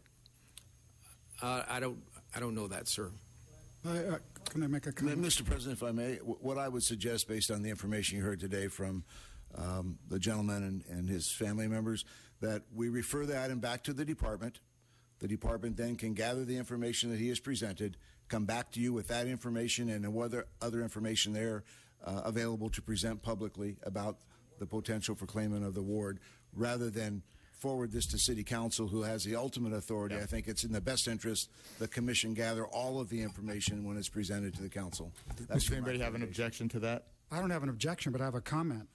I can't fathom, based on this report from the chief and what we've heard today, that anything less than the full $75,000 is justified, because it says the claimant has been the only involved party.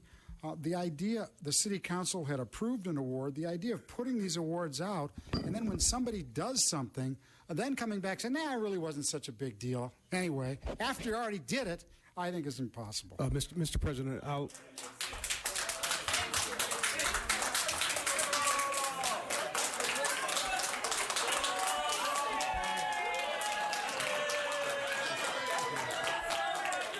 Sit down or I'll change my mind. Okay, thank you. Thank you. Please let's settle down. Mr. President, I agree with Mr. T. Please settle down. Quiet. Please settle down.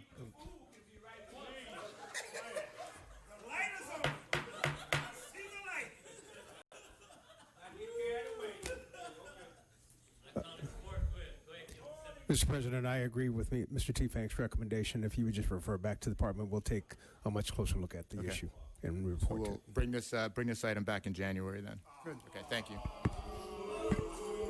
Good.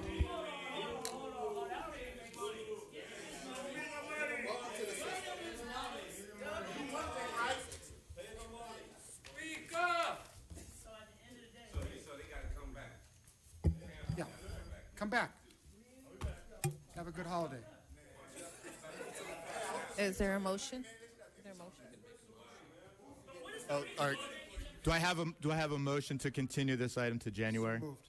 Do I have a second? All in favor? Aye. Okay. We're now on item number 5, public comment. We have 15 comment cards. 15 comments. The first 5 speakers are Marshall Burns, Prentice Jenkins, the Red Chief Hunt, Paula Miner, and Melina Abdullah. This is public comment.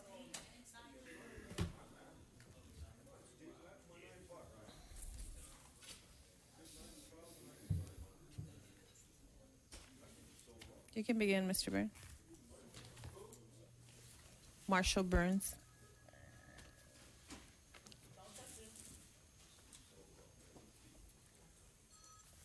I'm waiting for the president's attention. Sorry. Mr. President, your statement on November 10th of your vision and goals for the LAPD had much to be commended. But one thing you didn't mention puzzles me. While you acknowledged a crisis of confidence with the black community, sir, are you reading something or are you with me? I can actually listen without looking at you, but go ahead. While you acknowledged a crisis of confidence with the black community, you didn't mention one of its primary causes, the perception that police are getting away with murder. I'm not a lawyer or a criminologist, and I don't claim to know the truth in the complex cases the black community complains about. But I do understand their frustration. So I don't understand why the 6 initiatives you announced don't include a commitment to prosecute police who break the law and an independent body to review allegations and determine on criminal charges. Wouldn't that help engender some community confidence in its police? I hope you find this a reasonable question worthy of response. The question is, why not declare and back up with meaningful action a commitment to prosecute police who break the law? Thank you. Quite simply, it's not within the purview of the police commission. I'm sorry, I can't hear you. That's not within the purview of the police commission. That is Jackie Lacey in the district attorney's office.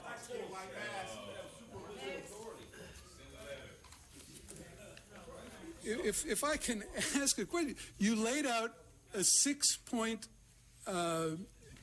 initiatives, and you're saying that a commitment for the LAPD to prosecute officers who break the law is not within the purview of the commission to state?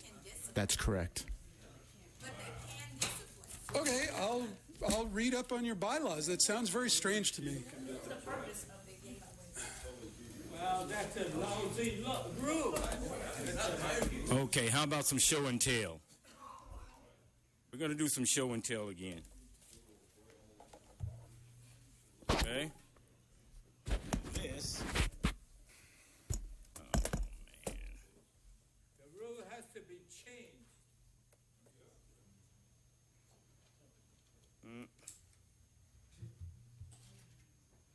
There's some technical difficulties here.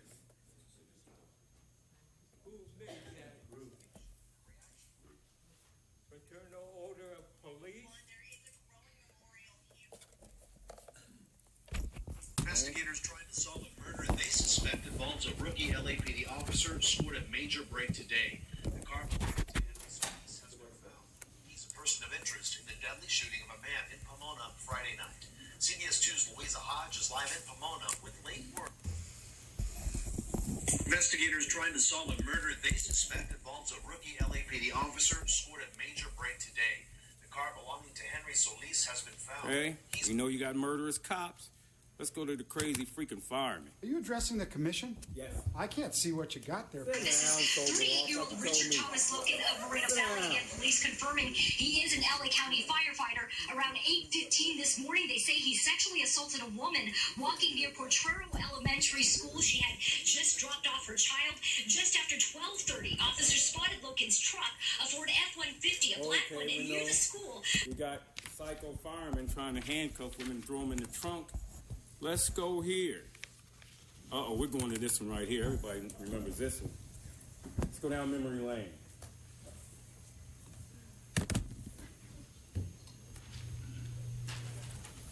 I'm the only one that continues to talk about psycho cops, psycho firemen. And when I looked at all those people... With an LAPD officer under arrest accused of an unthinkable crime, molesting 2 children under the age of 10.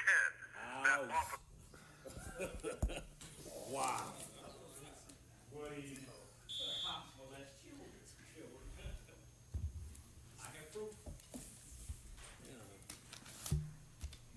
One more time for the Red Chief Hunt. I think that Pete from LA Can has it right. I think you guys are focused on low-level crimes versus criminals that really doing real crimes.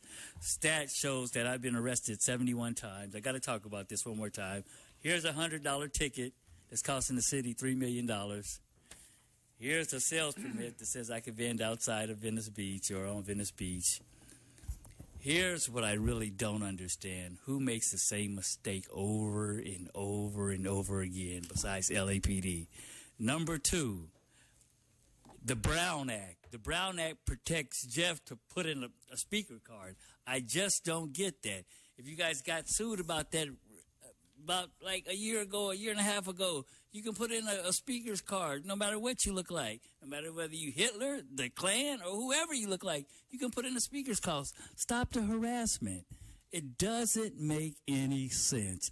Like you said, the people come down here to speak. The people come down here to hear their public comment. The people come down here to tell you guys what their opinion is and what they want in the city of Los Angeles. And you guys refuse to listen. Nothing ever gets done. Democrats solve problems and put people first. What are you guys? And here's what I really got to say to you guys, that Pay Signature, you know better. You know better. The guy that's sitting to you know better. You guys are two of the oldest people down here. You guys know better. When are you guys going to stop it? I mean, and you guys know better. And it's like you guys are the 2 oldest commissioners down, or police chiefs down here. You get it together. Hey, Matt, we need an investigation on Venice Beach, their racial profiling. I seen this guy harass 3 black people within an hour on Saturday, between the hours of 3 and 4. You guys need to get a new internal affairs department to go down there and investigate. Thank you, Red Chief Hunt. Thank you. Paula Miner, followed by Melina Abdullah. And then the next 5 speakers after Melina is Henry Rodriguez, Yvonne Michelle Autry, Michael Williams, Wayne Spindler. Good morning. I'm here again to remind the commission why we are here. We are here because it's in the city's written structure that it is your role to hear citizens' concerns. And so I just have to reiterate that. It's your responsibility to be our voice, the citizens' voice in public affairs, and as a means of ensuring a more responsive and effective city. Also, as stated, you are the head of the police department. The police department should not be telling you what to do. You are the ones that should be telling them what to do. I have 3 requests. I think when I appeared here before, I made them as recommendations. Now I'm making them as requests. The first one, again, is that commission meetings, some of the commission meetings, be held in the community in locations and at times that are accessible to larger members of the community. It is very difficult. You see the same people over and over again because we make the effort to come down here at a very difficult time, 9:30 in the morning in downtown LA. The second one is to include the community in the development of any policy recommendations that are going to result as a result of Commissioner Johnson's recommendations that were made on, I believe, November 10th. And as part of it, it said 30 days. And we'd like to know what's happening because December 10th is tomorrow. I'd like to request that the community, including the 4 groups and maybe others, but the 4 groups who have been coming to the commission on a regular basis for over a year, and that is Black Lives Matter, of which I'm a member, Youth Justice, Stop LAPD Spying, and LA Can be included in any kind of community recommendations. And finally, quickly, I would like for you to develop a method for responding to citizen concerns or questions. We never know what your feedback is or what your answer is. Thank you. Thank you.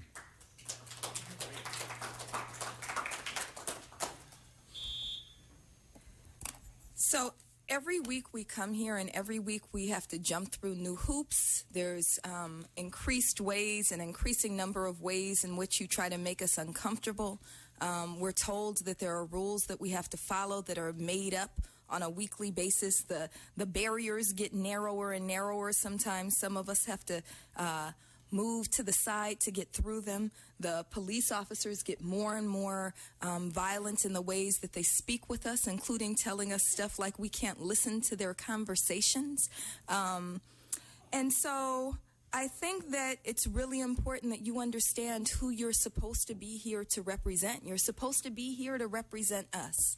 Even you, Steve Soboroff, you're supposed to represent us. And so you need to treat us with a little bit more respect. Instead of looking at us with disdain or telling us things, Matt Johnson, like you can look and listen at the same time, you should be applauding us for taking off work, for finding child care, for figuring out a way, for paying $10 to park, for doing whatever we have to do to get here. You should be applauding us for being engaged members of the community.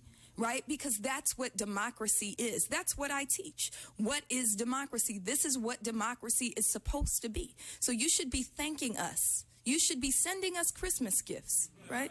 Those are the things that you should be doing. And, you know, I resist a lot of times saying some of the things I want to say. And one of the things I've resisted for the last couple of years is calling police pigs. But on December 4th, I listened to a speech by Fred Hampton, and he contextualized it for me. He said, we have to keep saying, I am a revolutionary. I am a proletariat.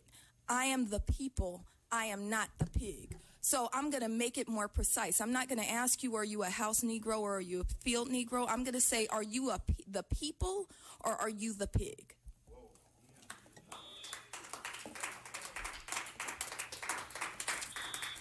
Henry Rodriguez.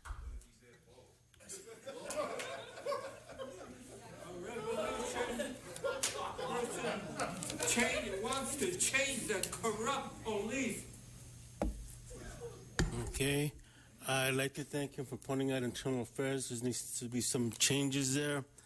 I filed a report against an Officer Lopez who threatened to send a gang member after me, empty a clip in me. And to the best of my knowledge, it was buried, yet there were 3 tapes available. Officer Lopez, his partners, Officer Martinez, and the cars. And I submitted a complaint, nothing was done. And I called Internal Affairs, and it was buried to the best of my knowledge. 3 separate tapes, and nobody found anything. Senior Lead Officer Rios and supposedly was supposed to help me with some gang members in my building.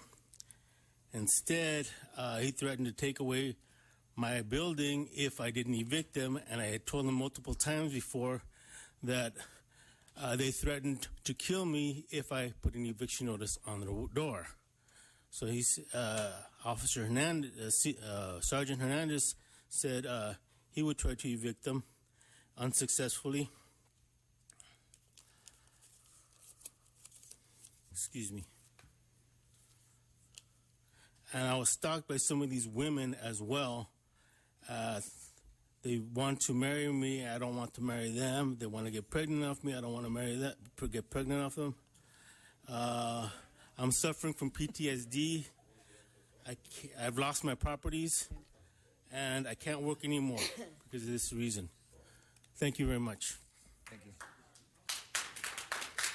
Yvonne Michelle Autry.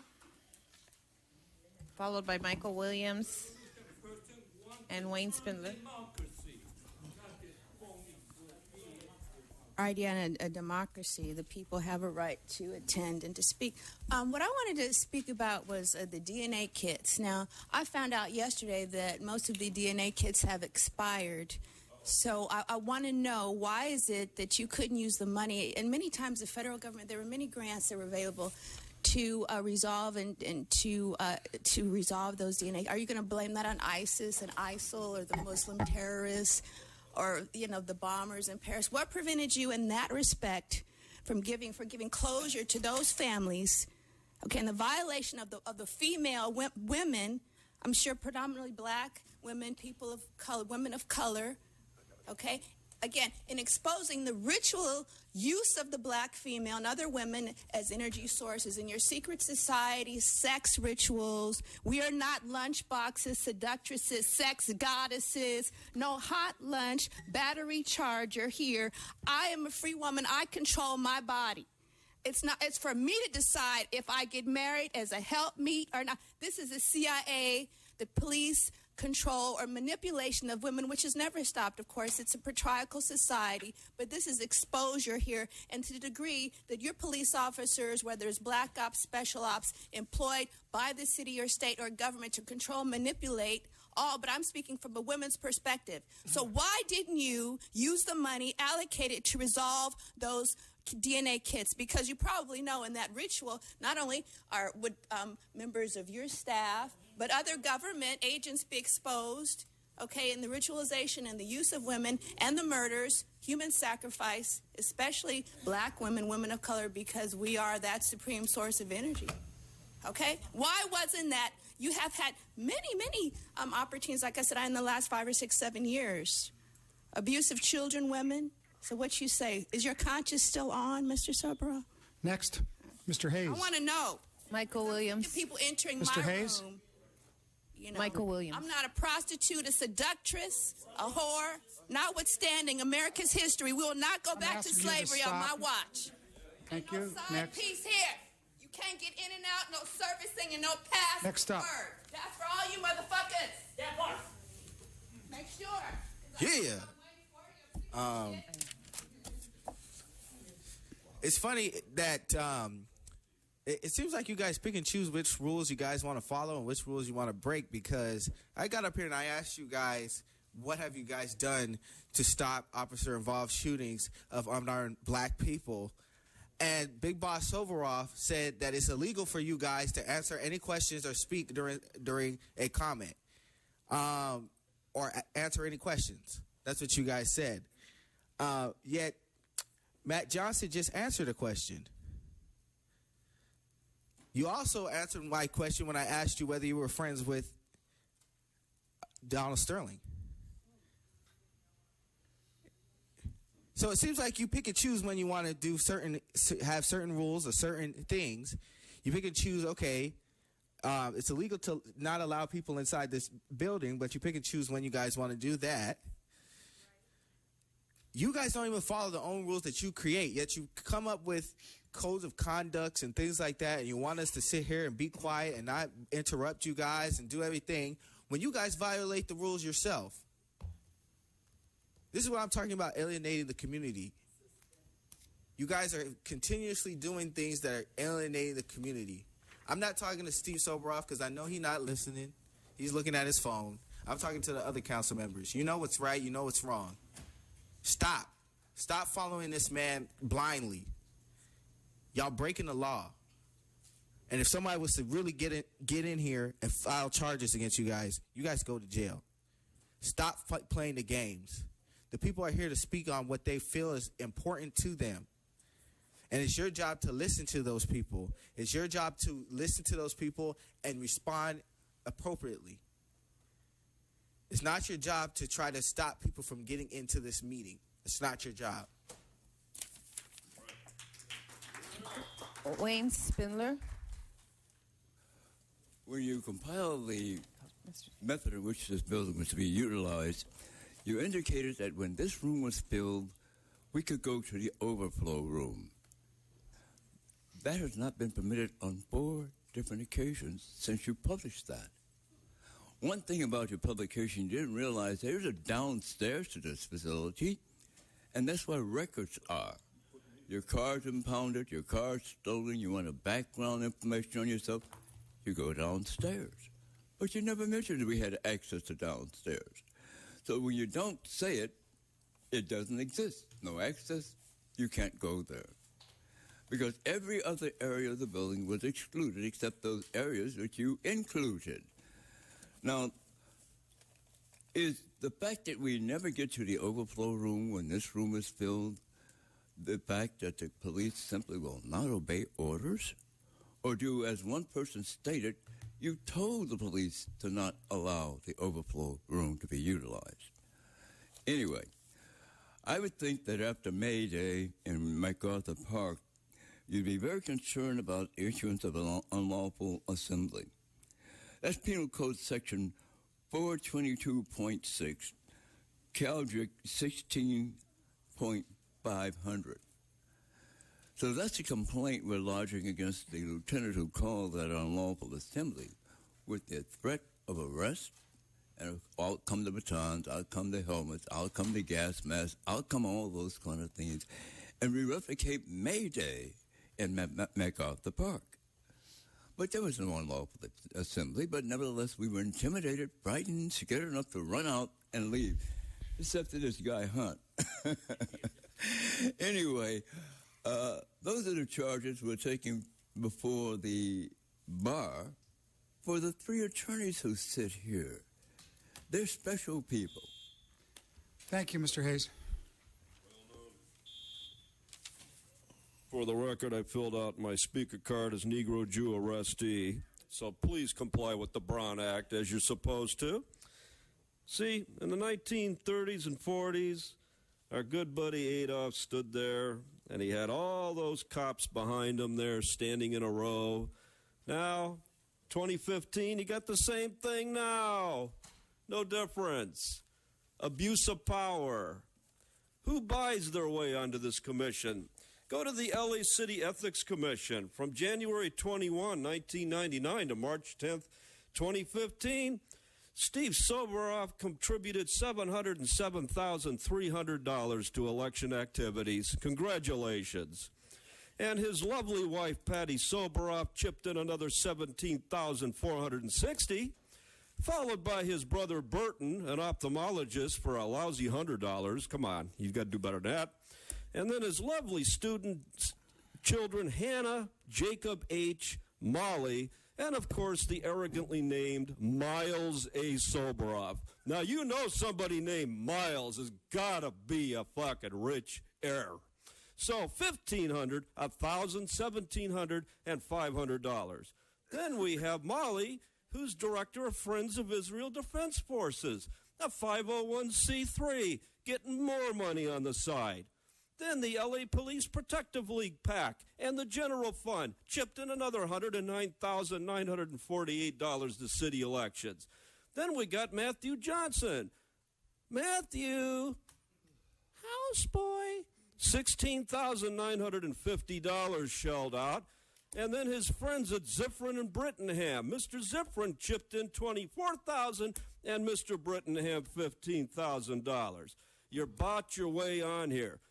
Give the checkbook open, $75,000, and give it to that nice man. You can afford it.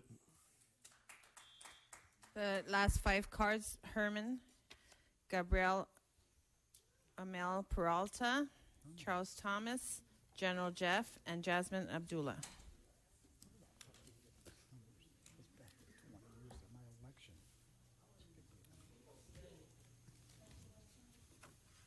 Let's keep going. Madam Secretary, would you Those call are the the final cards cards. again? Herman Hess, Gabriela Peralta, Charles Thomas, General Jeff, and Jasmine Abdullah. Charles Thomas here. I just want to first start off by saying that I was kept outside for over 40 minutes due to capacity issues. And so I just want you to know that the Brown Act violations that we talk of are real. And again, I'm a little late to the party, but indulge me for just a moment. The first comment is for Matt Johnson. You are an attorney and a very recent appointee to this commission. Yet you ascended to the president of this body almost immediately. To provide an analogy that I think you might appreciate, you serve as the managing partner for your law firm.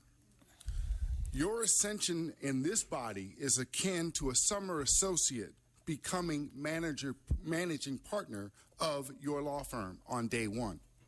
This is extremely troubling to me. The hubris of you assuming the presidency and ignoring me directly speaking to you is just downright troubling. Secondly, to the body, help me understand why Matt Johnson, a neophyte to this body, is qualified to serve as the president. While I understand the concept of the business judgment rule, I am an attorney as well. It is premised on the idea of informed and reasoned decisions. It is hard to imagine how the business judgment rule is satisfied here. The temerity of elevating Matt Johnson to the president of this body should be closely examined. Last but not least, as it relates to 4A, Matt Johnson, you are an entertainment attorney. There was a show called The Wire, and on that show, there was a fictionalized police force, and they did exactly what we just saw in 4A. They juked the stats. Sometimes we see that reality imitates art, or is it the other way around? Thank you.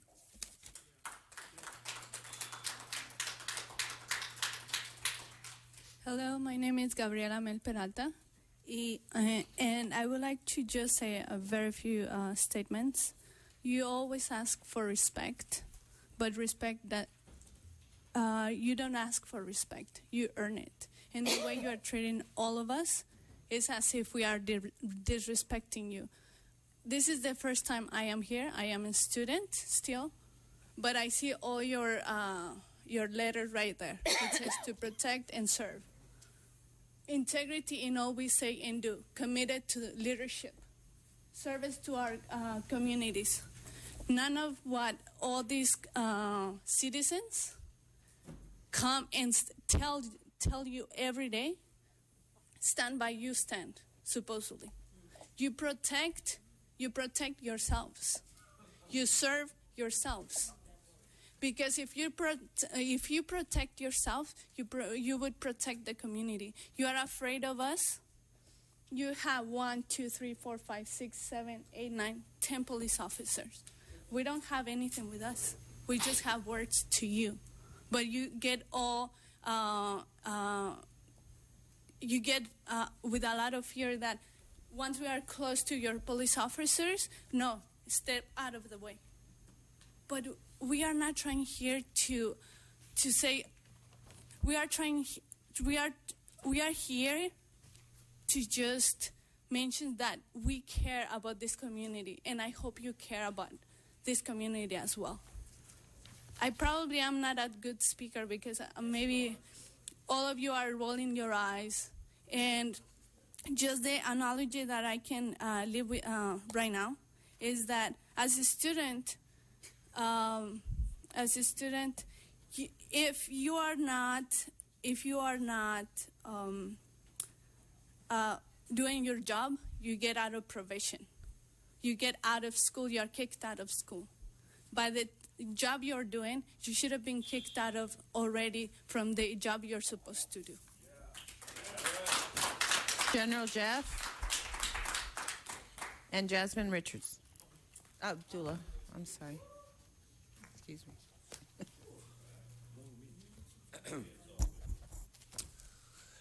Good morning. Sorry, Commission. My name is General Jeff, Skid Row community activist. I'm here because last month there were some wild accusations made against me, both on social media and in the news media. And so there are blatant attacks against my character, which also included, and would be of interest to this commission, included words, inference that Chief Charlie Beck had somehow guaranteed my arrest and that I would be brought to justice. And so I am here trying to find out what is the proper procedure to get an official statement from Chief Charlie Beck in regards to these wild accusations, and promising, is like premeditation, or in regards to somehow I would be arrested, which is also potentially conspiracy to arrest. So, while I'm not famous, I am a public figure, and I'm also a Lake County appointed member of the Los Angeles County Health Agency's Integration Advisory Board, and I'm also the chair of the IAB Subcommittee on Homelessness. And so I was appointed by the Mental Health Commission, and this particular subject matter came up at their last commission meeting, and so I need to clear my name. And so I'm here today to find out who do I need to speak to get an official statement from Chief Beck in terms of his role, which gave all the credence to these wild accusations that went out against me and through social media and the news media. Thank you. And I'll wait for contact.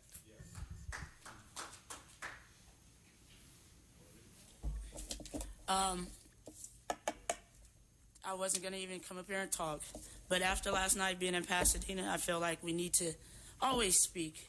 I was at a meeting just like this in Pasadena, and I got to see racism in its rawest form. I thought you motherfuckers was it, but it was a whole nother thing over there. They prolonged it for 4 hours to try not to get us to speak yesterday. So I know you guys do not want to hear the public's voice, because that's the condemnation. That makes you go home and not be able to sleep. So I'm going to ask you, when is enough enough? When are black lives going to matter to you? When do you start holding yourself accountable and transparency is really real? Week after week, for almost 4 months, we've come out here as the voice of the community, and we're totally ignored. Like you see me, I would never come out here and sit with you guys, but I'm coming out here to speak for the community. You sit back and scratch each other's backs, writing and rewriting recommendations that you can't even enforce. And I'm like, why? What the fuck is the purpose of you guys? It's like it's a big old Ponzi scheme. What is your purpose? And then I sat right there and I was like, hold on, I know your purpose. It's to keep systematic oppression going. It's to keep your boots on our necks. It's repulsive, and you guys are covering up murder. You feel no remorse. And the purpose of you guys is just to cover up and prolong justice. There is no longer no protect and serve. You are no longer public servants. You are overseers, placed to keep and hold the line of white supremacy. So when I'm looking at you right now, I'm not even begging. I'm not telling you. I'm enforcing. I'm enforcing like a policy, like a recommendation that you guys give to Chief Beck and he always ignores. Don't ignore this one, because my generation is tired. We're tired. I'm not going to stop talking because I feel like you need to hear this. Steve, you're a racist motherfucker. Thank you for your comments. Your time is up. You need to evaluate Do we have any yourself. other speakers? We have Evaluate yourself. General Jeff, sir. And Matt. You need to take a seat. No, your time Matt, is up. No, you need to say that sentence. Say that sentence again. Your time is up. Take a seat, please. Say the sentence again. Ask me nicely. Ask me nicely. I'm not going to move until you talk to me like a fucking black woman. Can you please take a seat? Thank you.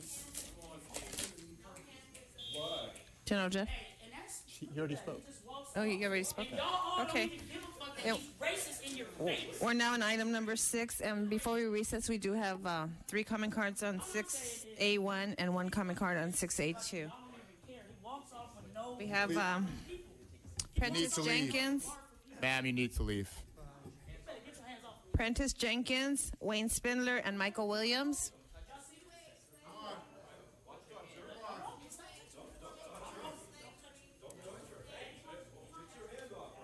I know a lot of police swear in private.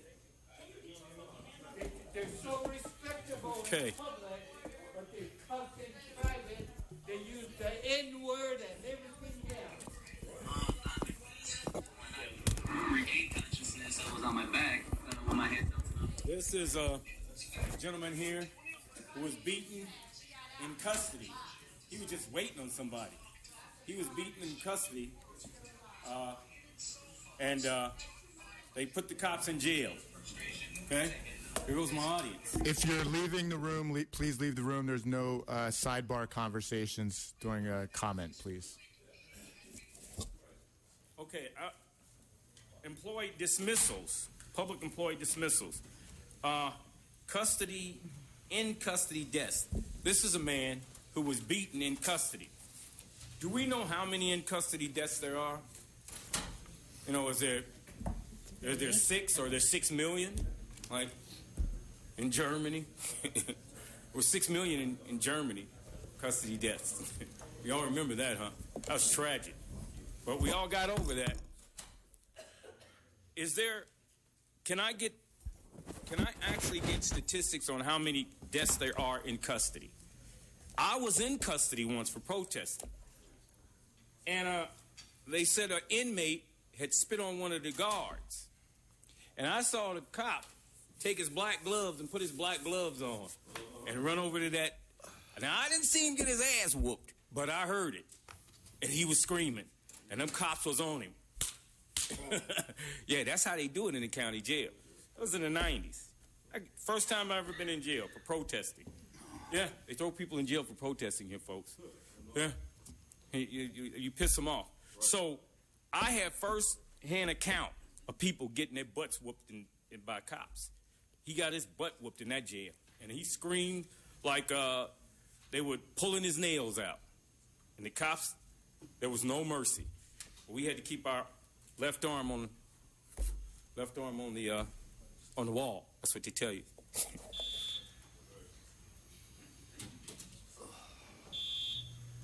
Here we go. Unintentional discharge. Well, of course, it's an accident. The gun just goes off. I mean, you know, it happens, man. You're wearing the badge. You know, you're having a Fritos and a Diet Coke, and you got your hand on the pistol all the time, waiting for me to try to attend a meeting or some nice lady unarmed, and you're just waiting to grab somebody, and then the damn gun goes off. You know, I mean, I just know that this police officer is completely innocent and needs to be exonerated of this charge because he was simply following Steve Soberoff's first rule of business: always shoot first and ask questions later. It's not the officer's fault. He tried to go to the department. He tried to go to the Department of Justice, but they told him that he was going to be writing parking tickets for the next 19 years to get his pension. So to keep your gun, cops, I know you got to shoot us. I know you got to keep your hands on the weapon, just like you're doing right now at a civilian commission meeting. The first cop there's got his hand on the holster. I know you got to shoot, and some of us are going to get lucky and not get killed, and we're going to get $900,000 on one civil claim on $100,000 on the other one. That's what I got pending with Mike Fuhrer right now. 2 claims for $1 million total for you scumbag assholes. And that poor cop, he had his hand on the gun again. He didn't want it to discharge. It was unintentional. It just happens, people. Guns just go off. Guns kill people. People don't kill people. That's the way it goes. So please exonerate this fine officer known as One Police Officer 2, because he converted to Islam and he changed his name from Matt Johnson to One Police Officer 2. Michael Williams.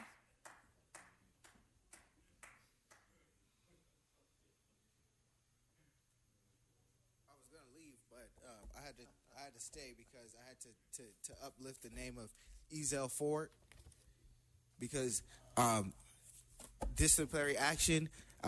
Matt Johnson talked about what's in your purview and what's not. What is in your purview is to recommend that the chief of police fire certain officers, and Juan Pablo Villegas is 2 officers that should be fired. Also, Chief Charlie Beck should be fired as well because of his refusal to fire 2 officers who killed people. Mr. Williams, that's off topic. That's not off topic. We're talking 6A. Employee disciplinary and dismissal or release of public employees performance evaluation. Those 2 officers are not at issue today. Okay, I don't know who's 2 officers today. I'm bringing forth 2 officers that should be on the agenda today. Okay? Don't try to play games with me, Matthew Johnson. I know what I'm talking about. I know what the rules are. I'm recommending that these 2 officers be put on. 3 officers, actually, including Charlie Beck. You guys have the power to fire Charlie Beck. That's in your purview. The officers in question should be fired. They should be released of their duties. They should have their badge and gun taken from them because they, in your own estimate, caused the death of Ezell Ford by their actions that night. And you guys have refused to make any action except for to try to stop people who are trying to tell the truth about this issue from speaking. That's all you guys have done. That's all you've done, Matt Johnson, since you've been on this council. You talk about you want to do things and you want to be able to start programs and all this stuff, but what you need to do is listen to the community. The community wants answers for what is going on. We're being killed. People are being murdered by the police officers who are supposed to be serving and protecting. Do something about that. And we have one card on 6A2. We have Wayne Spindler.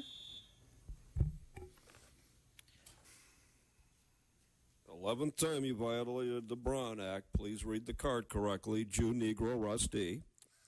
Now, I know something about in-custody death because on November the 10th, you tried to kill me as you detained me illegally for 13 and a half hours. So I'm an expert witness on A6A2, in-custody death. Well, you see, it all started when some guy was trying to go to a meeting, and he got arrested and taken downstairs and then driven to the Metro Division. And then they called the mayor's office and asked him, what do I do with this guy? And they said, fuck him in the ass. So 13 and a half hours later, he gets released. But in this unfortunate death, there was a Sergeant 2, 1 Sergeant 1, 4 Police Officer 2, and 1 Police Officer 1. So that means you have 6 unnamed officers. That's called a Bivens action under federal law. You attorneys have heard of Bivens versus the United States. The Bivens versus 6 unnamed officers. Oh boy, we've got this all over again. And the family of this poor decedent is going to be California's next millionaire. Because what's going to happen is that you can't have somebody in custody, unarmed, handcuffed, chained to the desk, beaten, told to stand in an elevator when he's acrophobic and claustrophobic, to stay in the elevator and face the fucking back and don't turn back for 13 and a half hours and not have a stroke. But some of us are a little tough, and we come out and we live to tell. This gentleman did not come out to live and tell. You're guilty. I need Attorney General Loretta E. Lynch to come to Los Angeles and put you fuckers in prison. We have no other comment cards. The Board of Police Commissioners will now recess into closed session to discuss items number 6A1 and 2 in accordance with Government Code 54957.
The Board of Police Commissioners has concluded its work in closed session. We are back in open session.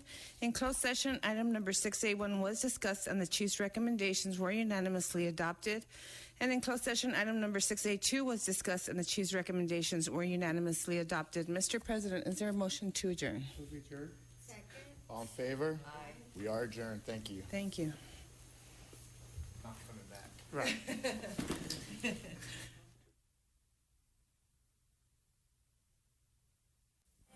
Hi, Santa here. Season's greetings to all of you from LA City View, Channel 35. Your city, your channel.